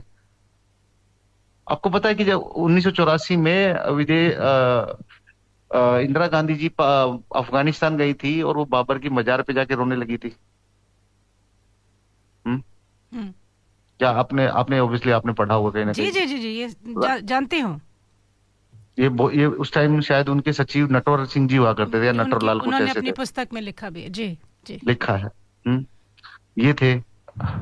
उसके बाद राहुल गांधी भी गया है वहां पे मजार पे माथा टेकने, बाबर की पे। क्यों भाई, बाबर इनका बाप था क्या? जी। आप बताओ। दूसरी बात, इंदिरा गांधी के किस्से, जो ए ओ मथाई की किताब, अगर आज भारत सरकार उस किताब से बैन हटा के इंडिया में बेचना शुरू कर दे, तो गांधी का खानदान पूरा नंगा हो जाएगा। बताइए। देश को बांट कर टुकड़े कर दिए, टुकड़े करने के बाद हिंदुओं को जातियों में बांट के हिंदुओं के टुकड़े कर दिए। और आज भी वही कांग्रेस मुस्लिम तुष्टीकरण की राजनीति कर रही है। आपको क्या लग रहा है कि देश में ये बोल रहे हैं कि मुस्लिम आबादी 18% है? नहीं जी, ज्यादा है। 18% तो इनके आंकड़े हैं। फिर ये बांग्लादेश से आधे भर रखे हैं, पाकिस्तान से भर रखे हैं। हिंदुस्तान के मुसलमानों ने पाकिस्तान में अपनी बेटियां ब्याह ब्याह के यहाँ पे उनके बच्चे पल रहे हैं, 5-5, 10-10। तो देश के अंदर कभी कोई भगवान ना करे ऐसा कुछ कांड हो जाए, गृह युद्ध हो जाए, कुछ हो जाए, तो ये तो पाकिस्तान तरफ बोलेंगे ना। पाकिस्तान को हिंदुस्तान पाल रहा है। ऑपरेशन सिंदूर नहीं हुआ था उससे पहले कि आपको पता था कि कितनी भारतीय महिलाएं पाकिस्तान में शादी करके उन पाकिस्तानियों के बच्चे पैदा करके और यहाँ पे उनको पाल रही है इंडिया में, और भारत की सब्सिडी और सारी सरकारी सुविधाओं का वो ले रही है, आनंद ले रही है। जी, ये नहीं पता था। ये आपको तो पता था? बहुत बड़ी फॉल्ट लाइन सामने आई है वो तो ऑपरेशन सिंदूर के दौरान। जी जी जी।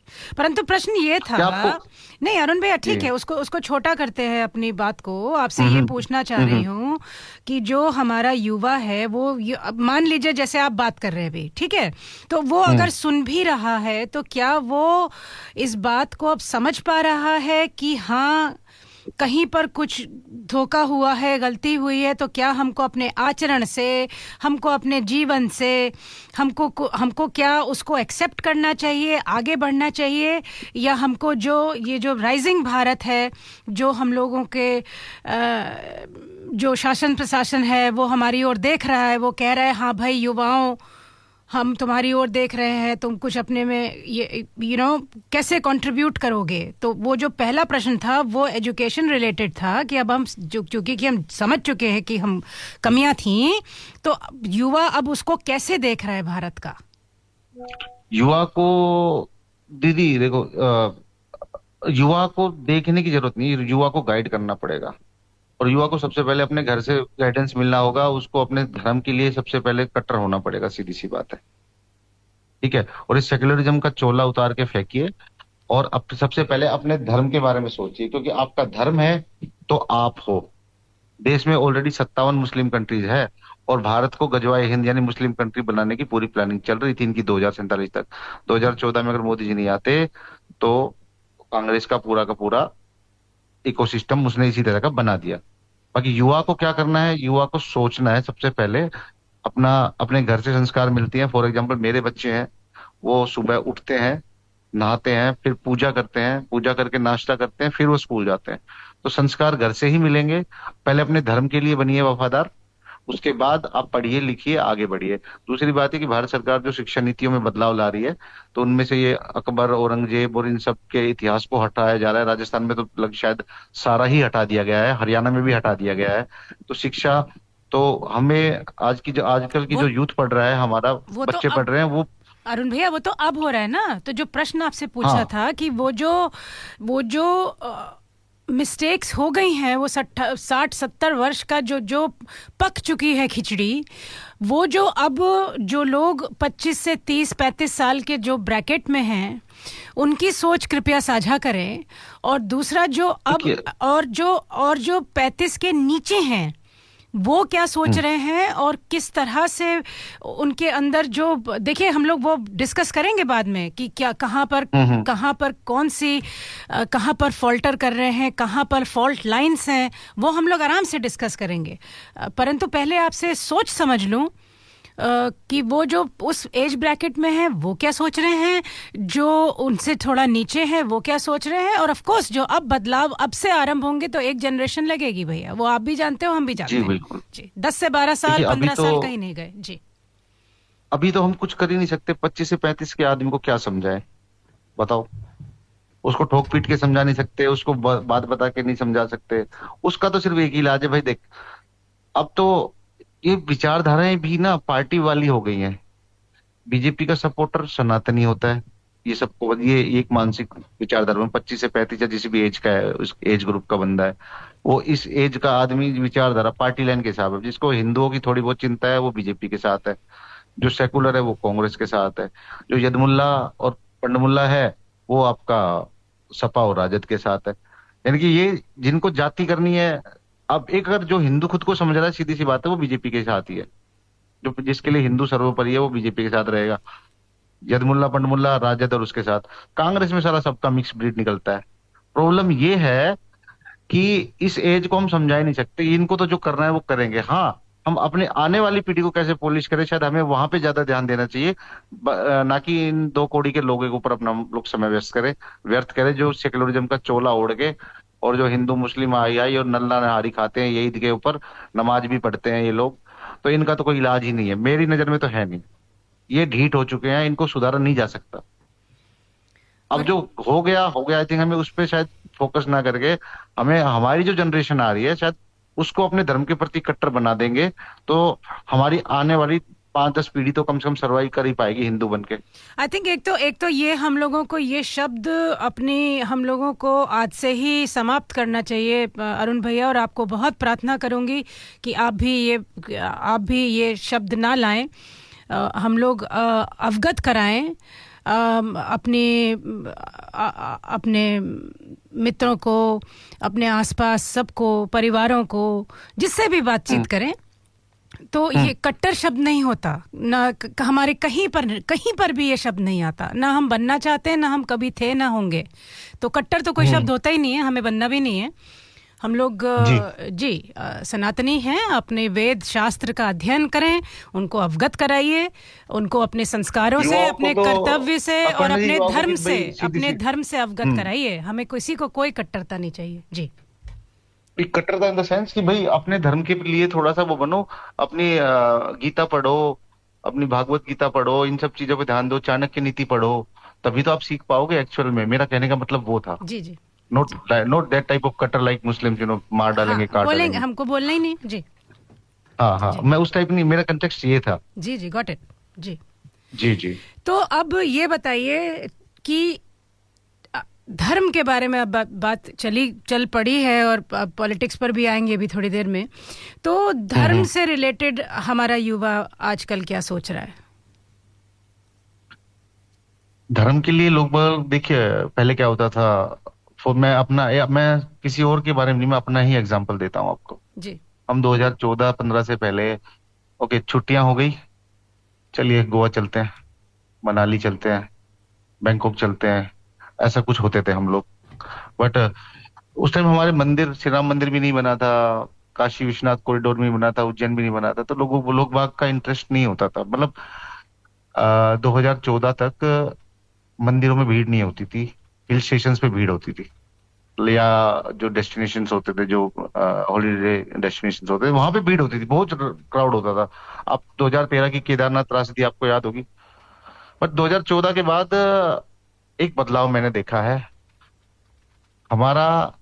हमारी एज और शायद यंग जनरेशन, उनके बच्चे, यानी हमारे जैसे हमारी एज के इंसानों के बच्चे जो आजकल मंदिरों में जाते हैं, किसी का जन्मदिन है तो जन्मदिन पे लोग बाग कहते थे कि भाई, हम लोग उस 2014 से पहले बोलते थे कि यार चलो पार्टी करते हैं, शराब पीते हैं, घूमते हैं, डांस करते हैं, क्लब चलते हैं। बट अब क्या करते हैं, किसी का जन्मदिन है परिवार में, आइए मंदिर चलते हैं, पहले भगवान का आशीर्वाद लेते हैं। बच्चे भी हमारे, आजकल का जो यूथ है वो भी सोचता है कि हाँ, कि आज भाई मेरे जीवन का 1 वर्ष और मैंने जी लिया, तो सबसे पहले भगवान का, अपने माँ बाप का आशीर्वाद लेते हैं। बदलाव तो आया है, और आगे भी इस सुखद बदलाव को हम देखते रहेंगे। जी, बहुत अच्छी बात है। तो क्या इसमें भी, जैसा हम, और इससे 2 प्रश्न पूछने जा रही हूँ आपसे।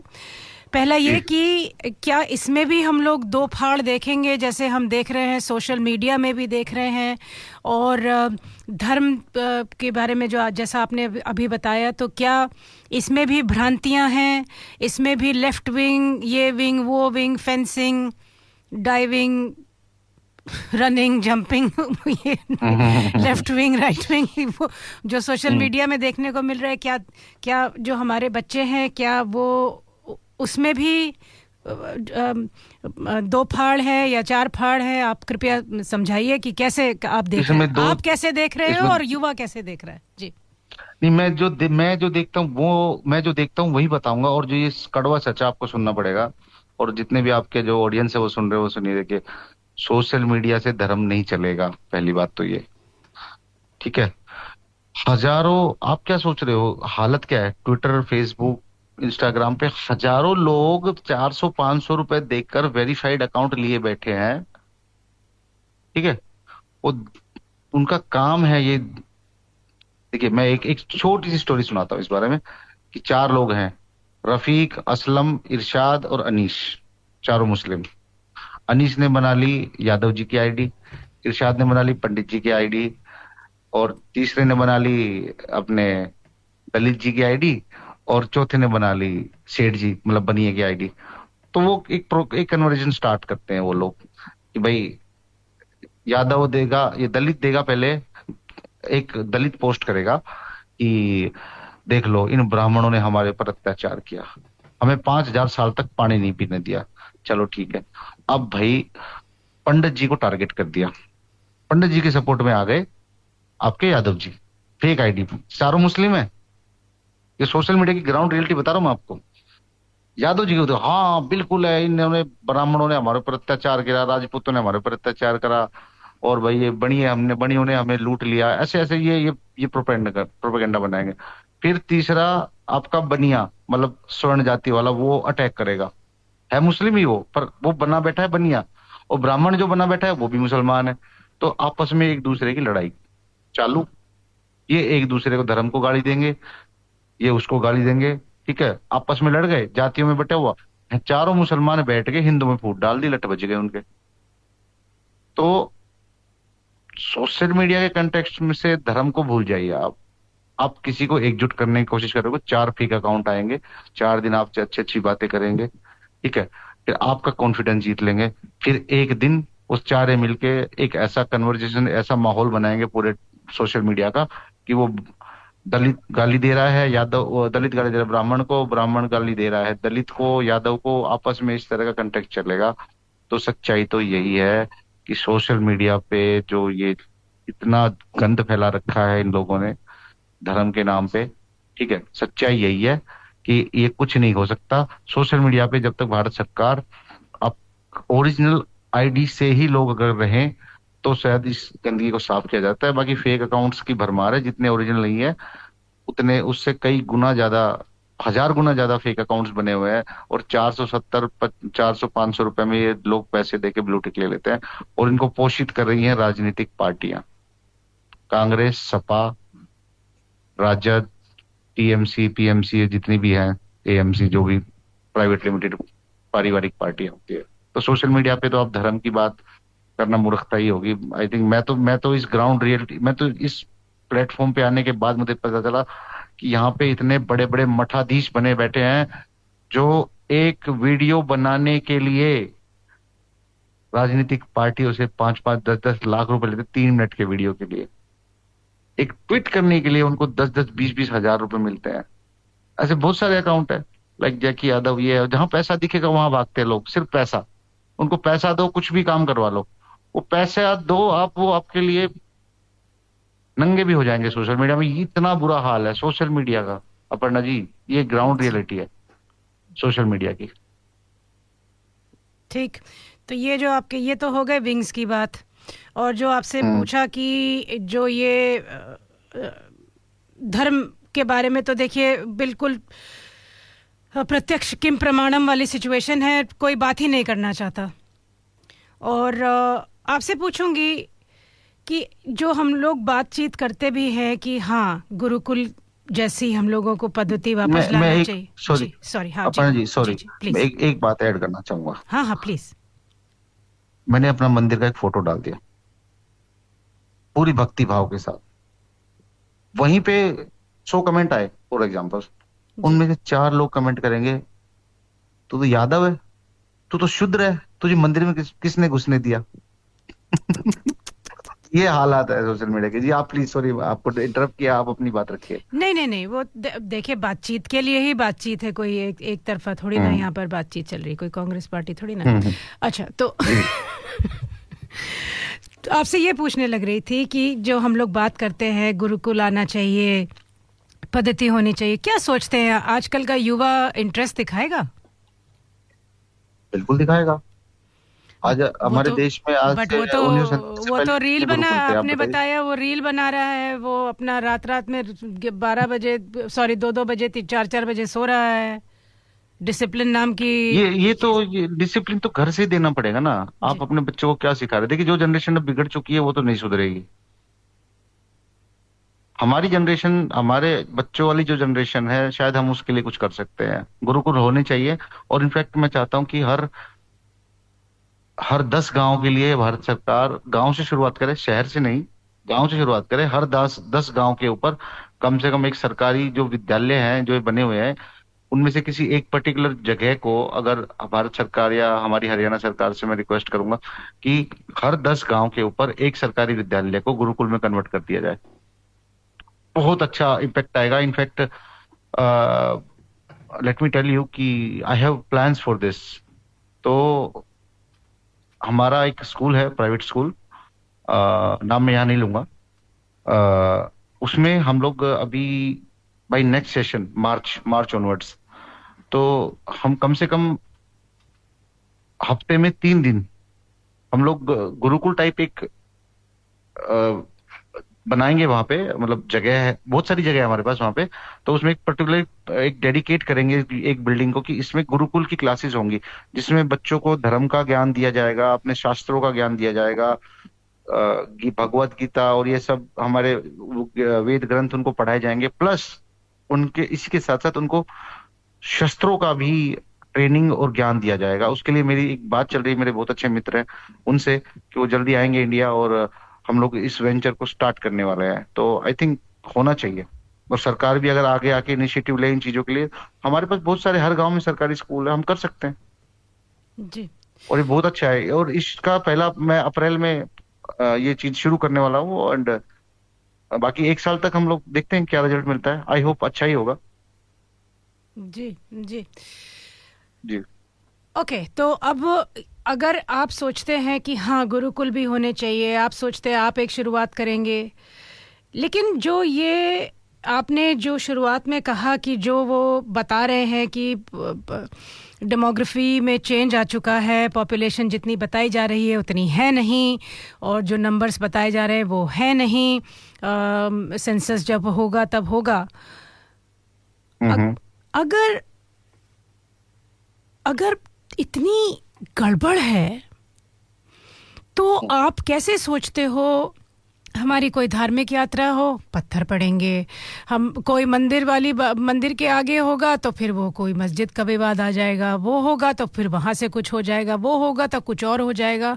इसको हमारे युवा कैसे देखते हैं और इन विवादों का समाधान क्या है भैया? हरियाणवी स्टाइल में अगर विवाद का समाधान आपको हाँ, बताऊं आप तो हरियाणवी स्टाइल में ही बताइए। जी। इनका एक ही तरीका है, हाथ में लठ हो, ठीक है। ये एक बुजदिल कौम है, बुजदिल कौम। इनके ये लोग real, these are not Muslims, ये कन्वर्टेड मुस्लिम्स है। इंडिया वाले जितने भी बैठे हैं ना, तो इनके इनकी माओ दादियों ने ना तलवार के डर से सलवारें खोली थी, तब जाके ये लोग मुसलमान बने थे। तो इनकी इतनी औकात नहीं है। अगर आप हिंदू तन के खड़ा हो जाएगा ना, तो ये चू नहीं कर सकते। हाथ में लठ हो, आप यात्रा निकालो, कौन रोक लेगा? कोई दिक्कत नहीं है। इतने बहादुर कौम थोड़ी है जितना आप सोच रहे हैं। ये भीड़ पर कूद सकते हैं।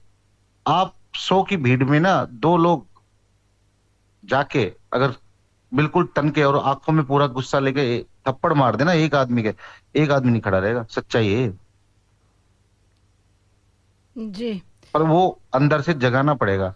और वो जगाना तब पड़ेगा, जैसे अभी हम गुरुकुल वाली बात कर रहे थे, कि हमारे बच्चों को शस्त्र और शास्त्र दोनों का ज्ञान जब मिलेगा, तब इन चीजों को हम कर सकते हैं। और इसके लिए अगर वो तो सरकार रीढ़ आके की हड्डी इनिशिएटिव ले है, तो गुरुकुल की रीढ़ की हड्डी है शस्त्र शास्त्र की जी, विद्या। जी तो ये दिखाना पड़ेगा। जी। बाकी देखिए, मुझे बहुत उम्मीदें हैं मोदी जी से, क्योंकि देखिए, भारत का पहला तथाकथित मोदी भक्त मैं हूँ। मेरा ही नामकरण हुआ था सबसे पहले। तो इस बात का I feel proud of this. अच्छा, ओके। जी। ओके। और ये पूछूंगी आपसे जी। कि ये चल रहा है अब सितंबर का महीना और 2025, जी। जो हमारे यंग लोग हैं वो देख क्या रहे हैं, देखते क्या हैं? यंग लोग रील देखते हैं, मोस्टली तो, but बाकी उनका एक्चुअली विजन सेट है। एक हमारे देश में एक मानसिक गुलामी की आदत है जनता को। पता क्या, इंसान, कोई भी माँ बाप है, पेरेंट्स है, इवन मेरे पेरेंट्स ने भी मुझे पाला पोसा कि हाँ भाई, अच्छा पढ़ लेगा लिख लेगा, सरकारी नौकरी मिल जाएगी और जीवन इसका सफल हो जाएगा। बट एक सबसे पहली जो गुलामी वाली मानसिकता ना, नौकरी वाली, सरकारी नौकरी ही चाहिए हमारे बच्चे को, हमारा बच्चा तो सरकारी नौकर बन जाए, ये सरासर गलत है। अरे आप भाई, नौकर ही रहोगे। किसी पृथ्वी में, पूरी पृथ्वी को में ऐसी कोई देश नहीं है जिसमें एक्स अमाउंट ऑफ पॉपुलेशन हो और उसमें वाई अमाउंट ऑफ सरकारी नौकरी हो। नौकरी पॉसिबल ही नहीं है। आपके लिए मैं है ना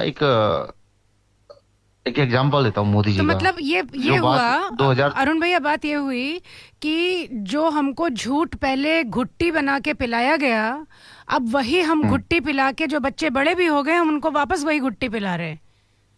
अगर किसी एक कंपनी की अब नहीं कैपेसिटी, अब नहीं पिला रहे दीदी, पहले पिलाते थे, अब नहीं पिला रहे। सुन तो लीजिए, अगर हम्म अगर एक गवर्नमेंट के एक डिपार्टमेंट की कैपेसिटी 100 कर्मचारियों की है, तो अगर 5 लाख लोग उसके लिए अप्लाई कर रहे हैं और उसमें से केवल 100 लोग उसमें, शायद अगर 100 में से 100 की भर्ती करनी है, तो 4,99,900 का क्या होगा? तो ये गलत घुट्टी हुई वही ना, तो, रॉन्ग घुट्टी वही पिला रहे ना उनको। बिल्कुल। अब इसके लिए मैं एक मोदी जी का एग्जांपल दूंगा। जी। मोदी जी अपने पहले अमेरिका दौरे पे गए थे, तो एक बहुत बड़े एंकर हैं, मैं उनका नाम याद नहीं आ रहा। एक बड़ा एक उसका उन्होंने एक बड़ा पूछा था, एक सवाल पूछा था कि मोदी जी आपकी एनर्जी का राज क्या है। तो उस पॉडकास्ट में, मतलब लाइव में, मोदी जी ने कहा था, देखिए मैं दिन में 3-4 किलो गालियां खाता हूँ, ये मेरी एनर्जी का राज है। उसी पॉडकास्ट में मोदी जी ने एक बात कही थी कि भाई, उनसे सवाल पूछा एंकर ने कि आप 2 करोड़ नौकरियां कहाँ से देंगे। मोदी जी ने कहा 2 करोड़ नौकरियों के लिए नहीं कहा था, आप मैनिफेस्टो पढ़िए और मेरे भाषण देखिए, मैंने 2 करोड़ रोजगार की बात करी थी। ठीक है। और मोदी जी ने एक बहुत अच्छा सुंदर एग्जांपल दिया था कि मैं तुमको रोजगार, मतलब कमाने का मौका दे सकता हूँ, मैं तुम्हें अपने हाथों से चम्मच में डाल के तुम्हारे मुंह मुंह में लगा के खिला नहीं सकता। इसके बाद आपको याद हो तो मुद्रा योजना, विश्वकर्मा योजना, कितनी योजनाएं आई, कितने युवाओं को लोन देके और मोदी जी ने सशक्त बनाया, अपना खुद का काम खड़ा करके ये लोग बैठे, जिसमें मुद्रा योजना और ये विश्वकर्मा योजना जैसी इतनी हजारों स्कीम्स आई हैं, जिसमें लोगों को बिना गारंटी के लोन बांटे, और जिसमें से भी आप मानेंगे लगभग 70% लोग सक्सेसफुल हुए, 30% फेल भी हुए, उसको बिजनेस को नहीं चला पाए। बट उनका ना घर बिका ना बार बिका, उनको, उन्होंने लोन लिया, वो बिजनेस में सक्सेस नहीं हो पाए, तो उनका बंद हो गया, उनके ऊपर प्रेशर ही नहीं आया। फिर कितनी योजनाएं चलाई मोदी जी ने आम आदमी के लिए। आप सोच सकती हैं कि जो जिस देश को ये नहीं पता था कि लेटरिन कहाँ करना है जाके, देश में टॉयलेट नहीं थे, टॉयलेट बनवाए, बेसिक नीड को कंप्लीट करा मोदी जी ने, सबसे पहले टॉयलेट्स बनवाए गरीबों के। 51 करोड़ जनधन खाते खुलवाए, लोगों के पास बैंक अकाउंट नहीं थे। आप बताइए, सबसे बेसिक चीज। मोदी जी जब आए 2014 से पहले, देश के 18,000 गांवों का इलेक्ट्रिफिकेशन नहीं हुआ था, बिजली नहीं पहुंची थी वहां। क्या किया कांग्रेस ने 70 साल, जब देश में बिजली तक नहीं पहुंचाई। ऐसे नॉर्थ ईस्ट में ऐसी 10 जगह हैं जहां पे आज तक रेल नहीं पहुंची थी, ट्रेन नहीं पहुंची थी, वहां पे ट्रेन पहुंचा दी मोदी जी ने। तो कमा के तो खाना पड़ेगा, बैठ के कोई नहीं खिलाता। अब देश को, युवा को ये सोचना होगा, बेटा सरकारी नौकरी विकल्प नहीं होता। अब सरकारी नौकरी करनी होती तो मैं भी 2007 में हरियाणा पुलिस में लग गया होता जाके। अब उस टाइम सिपाही भर्ती हुआ था, इस टाइम तो सब इंस्पेक्टर तो बन ही जाता, इतने सालों में, 17-18 सालों में। नौकरी समाधान नहीं है, आप खुद को सशक्त करो, मोदी जी ने यही सिखाया है। अब कौन किस कंटेक्स्ट में क्या सोचता है, क्या बोलता है, वो उसकी मर्जी है, बट मोदी जी ने ये सिखाया कि सशक्त बनो, तुम नौकरी करने वाले नहीं, तुम नौकरी देने वाले बनो। और मैंने इसी बात पे अमल करके मैं देखिए 2010 में अपना बिजनेस स्टार्ट किया था। मैं इतना सीरियस नहीं था कि कुछ नहीं करेंगे तो, अरे घर वालों के पास बहुत पैसा है, क्या दिक्कत है, काम धाम कर लो। बट जब जिस दिन मोदी जी का वो इंटरव्यू देखा, उस दिन के बाद मैं अपने काम के लिए सीरियस हुआ। फिर मैं अपने काम को डेडिकेशन के साथ करने लगा, और कैन यू बिलीव इट, अगर मुझे पैसा ही कमाना हो सोशल मीडिया पे, मतलब सिर्फ पैसा ही कमाना मकसद होता, तो महीने के 3-4 लाख रुपए तो मैं सोशल मीडिया से कमा लूंगा, मुझे काम करने की क्या जरूरत है? मैं क्यों अपनी साइट्स पे जाता हूँ, मैं क्यों क्लाइंट्स के साथ माथा फोड़ता हूँ अपना? आज मेरे साथ मिलकर लगभग 60-70 परिवार के जो मुखिया है पुरुष, वो मेरे से कमा रहे हैं, उनका घर चला रहा हूं मैं। तो हमने रोजगार दिया, हमने सरकारी नौकरी के पीछे नहीं भागा। बाकी हम और जितने भी लोग सुन रहे हैं, मैं भी अपने बच्चों को भी हमेशा बोलता हूँ कि सरकारी नौकरी के पीछे नहीं भागना, खुद कुछ बनना है। भाई मेरा बेटा है तो ठीक है, वो तो मेरा वारिस है, वो मेरा बिजनेस संभाल लेगा। बेटी को भी यही सिखाते हैं, बेटा तू सशक्त बन, क्या जो तू बनना चाहती है पहले वो डिसाइड कर, अभी 10th में है, +2 करने दो, वो डिसाइड करेगी उसको क्या करना है। तो कभी भी इनफैक्ट नौकरी के पीछे मत भागिए, अगर आपको देश को सशक्त करना है तो आप व्यापारी बनिए, उद्यमी बनिए, तभी आप शायद देश के विकास में योगदान दे पाओगे। नहीं तो ना, अगर आपको सरकारी नौकरी करनी है तो आप देश के ऊपर एक बोझ से ज्यादा कुछ नहीं हो। जी, ओवर टू यू। जी जी जी अरुण भाई, तो अब और एक प्रश्न पूछती हूँ आपसे।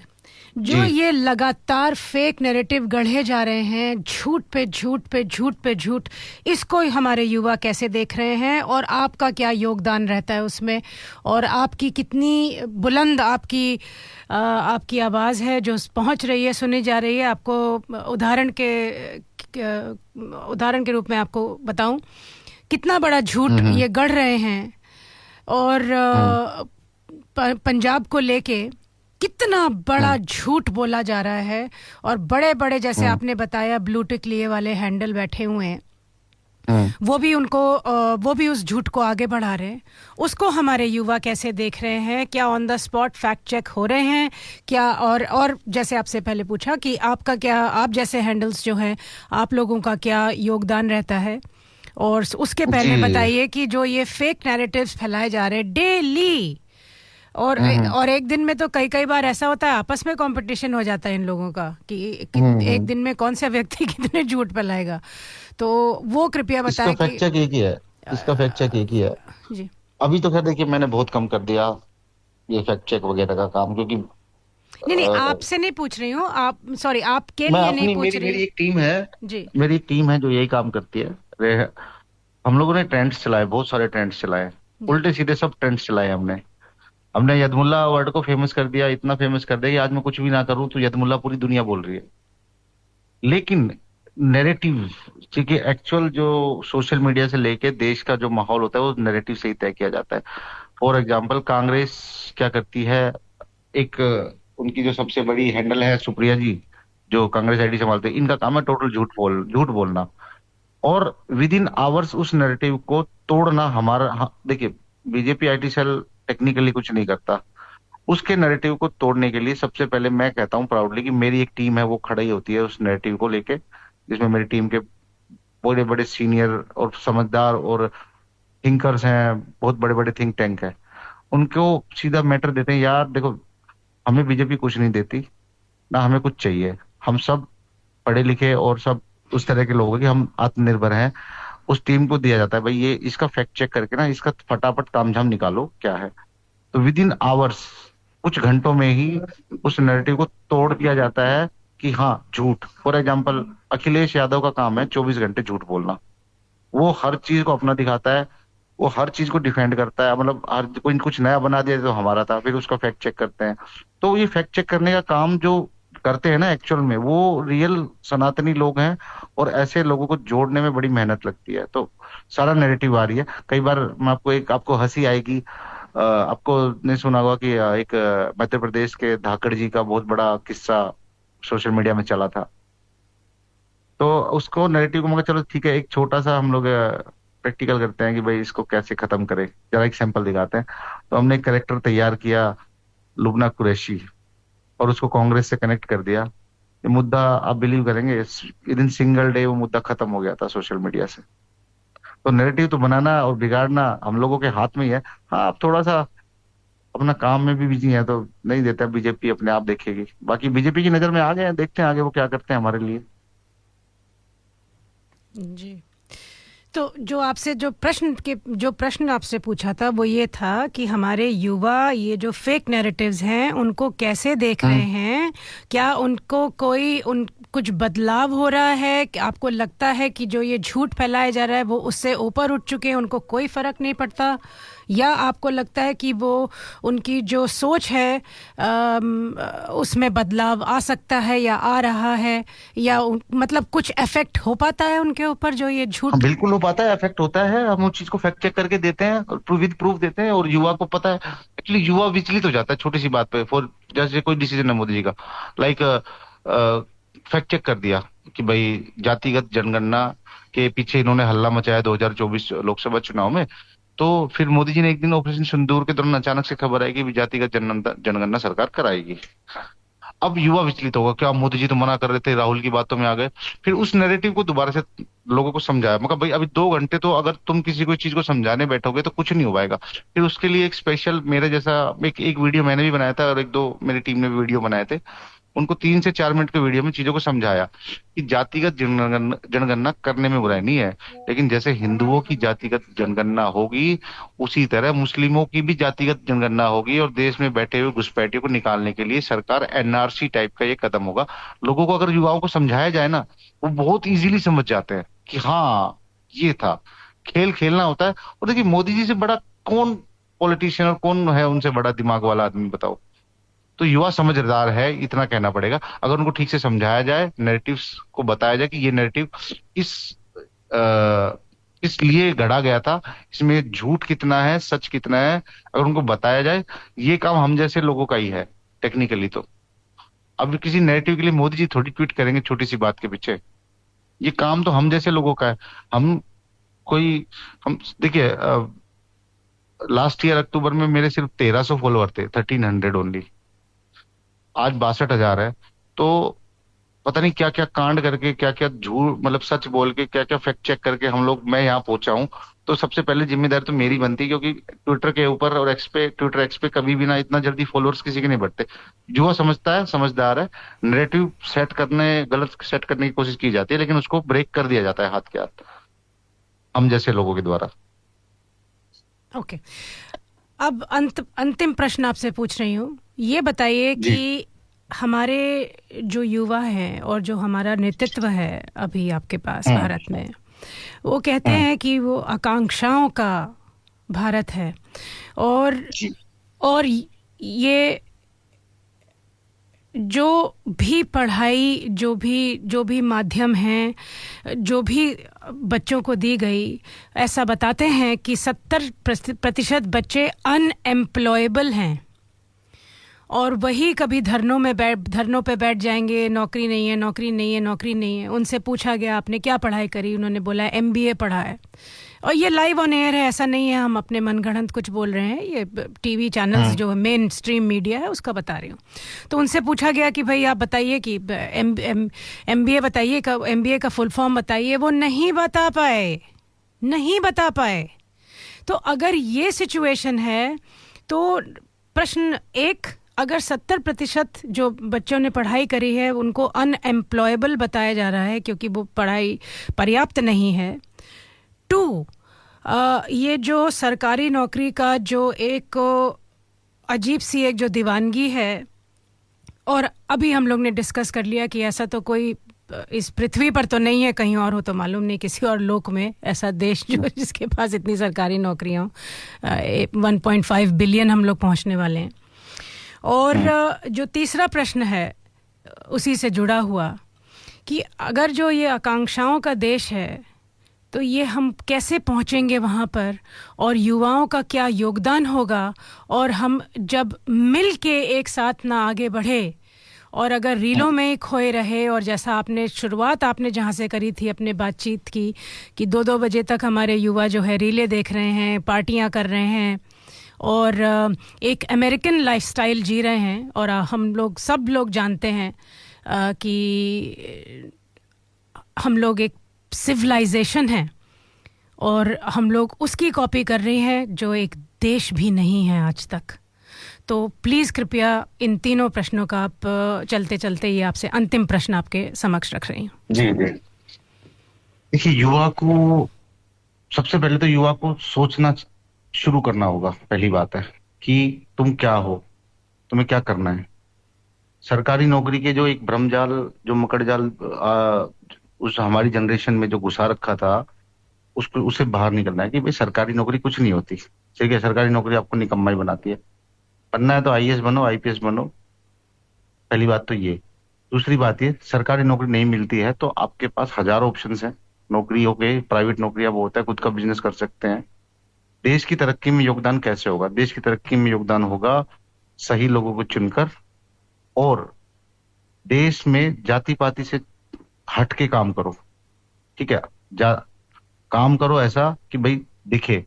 जाति के बंधन को तोड़ना होगा हिंदुओं को सबसे पहले, हिंदू युवा को, सॉरी। अपनी पढ़ाई पे ध्यान दो। आप अच्छा पढ़िए। आप इसलिए मत पढ़िए कि आपको नौकरी करनी है, आप इसलिए पढ़िए कि आपको ज्ञान अर्जित करना है। पहली बात तो ये। अगर आपने वो चीज के हिसाब से अगर आप पढ़ाई करते हो तो आप शायद आगे कुछ कर पाओगे। और देश की तरक्की कैसे होगी? देश की तरक्की सीधी सी बात है जी। देश की तरक्की, देश कोई भी देश चलता है वो टैक्स के पैसे से चलता है।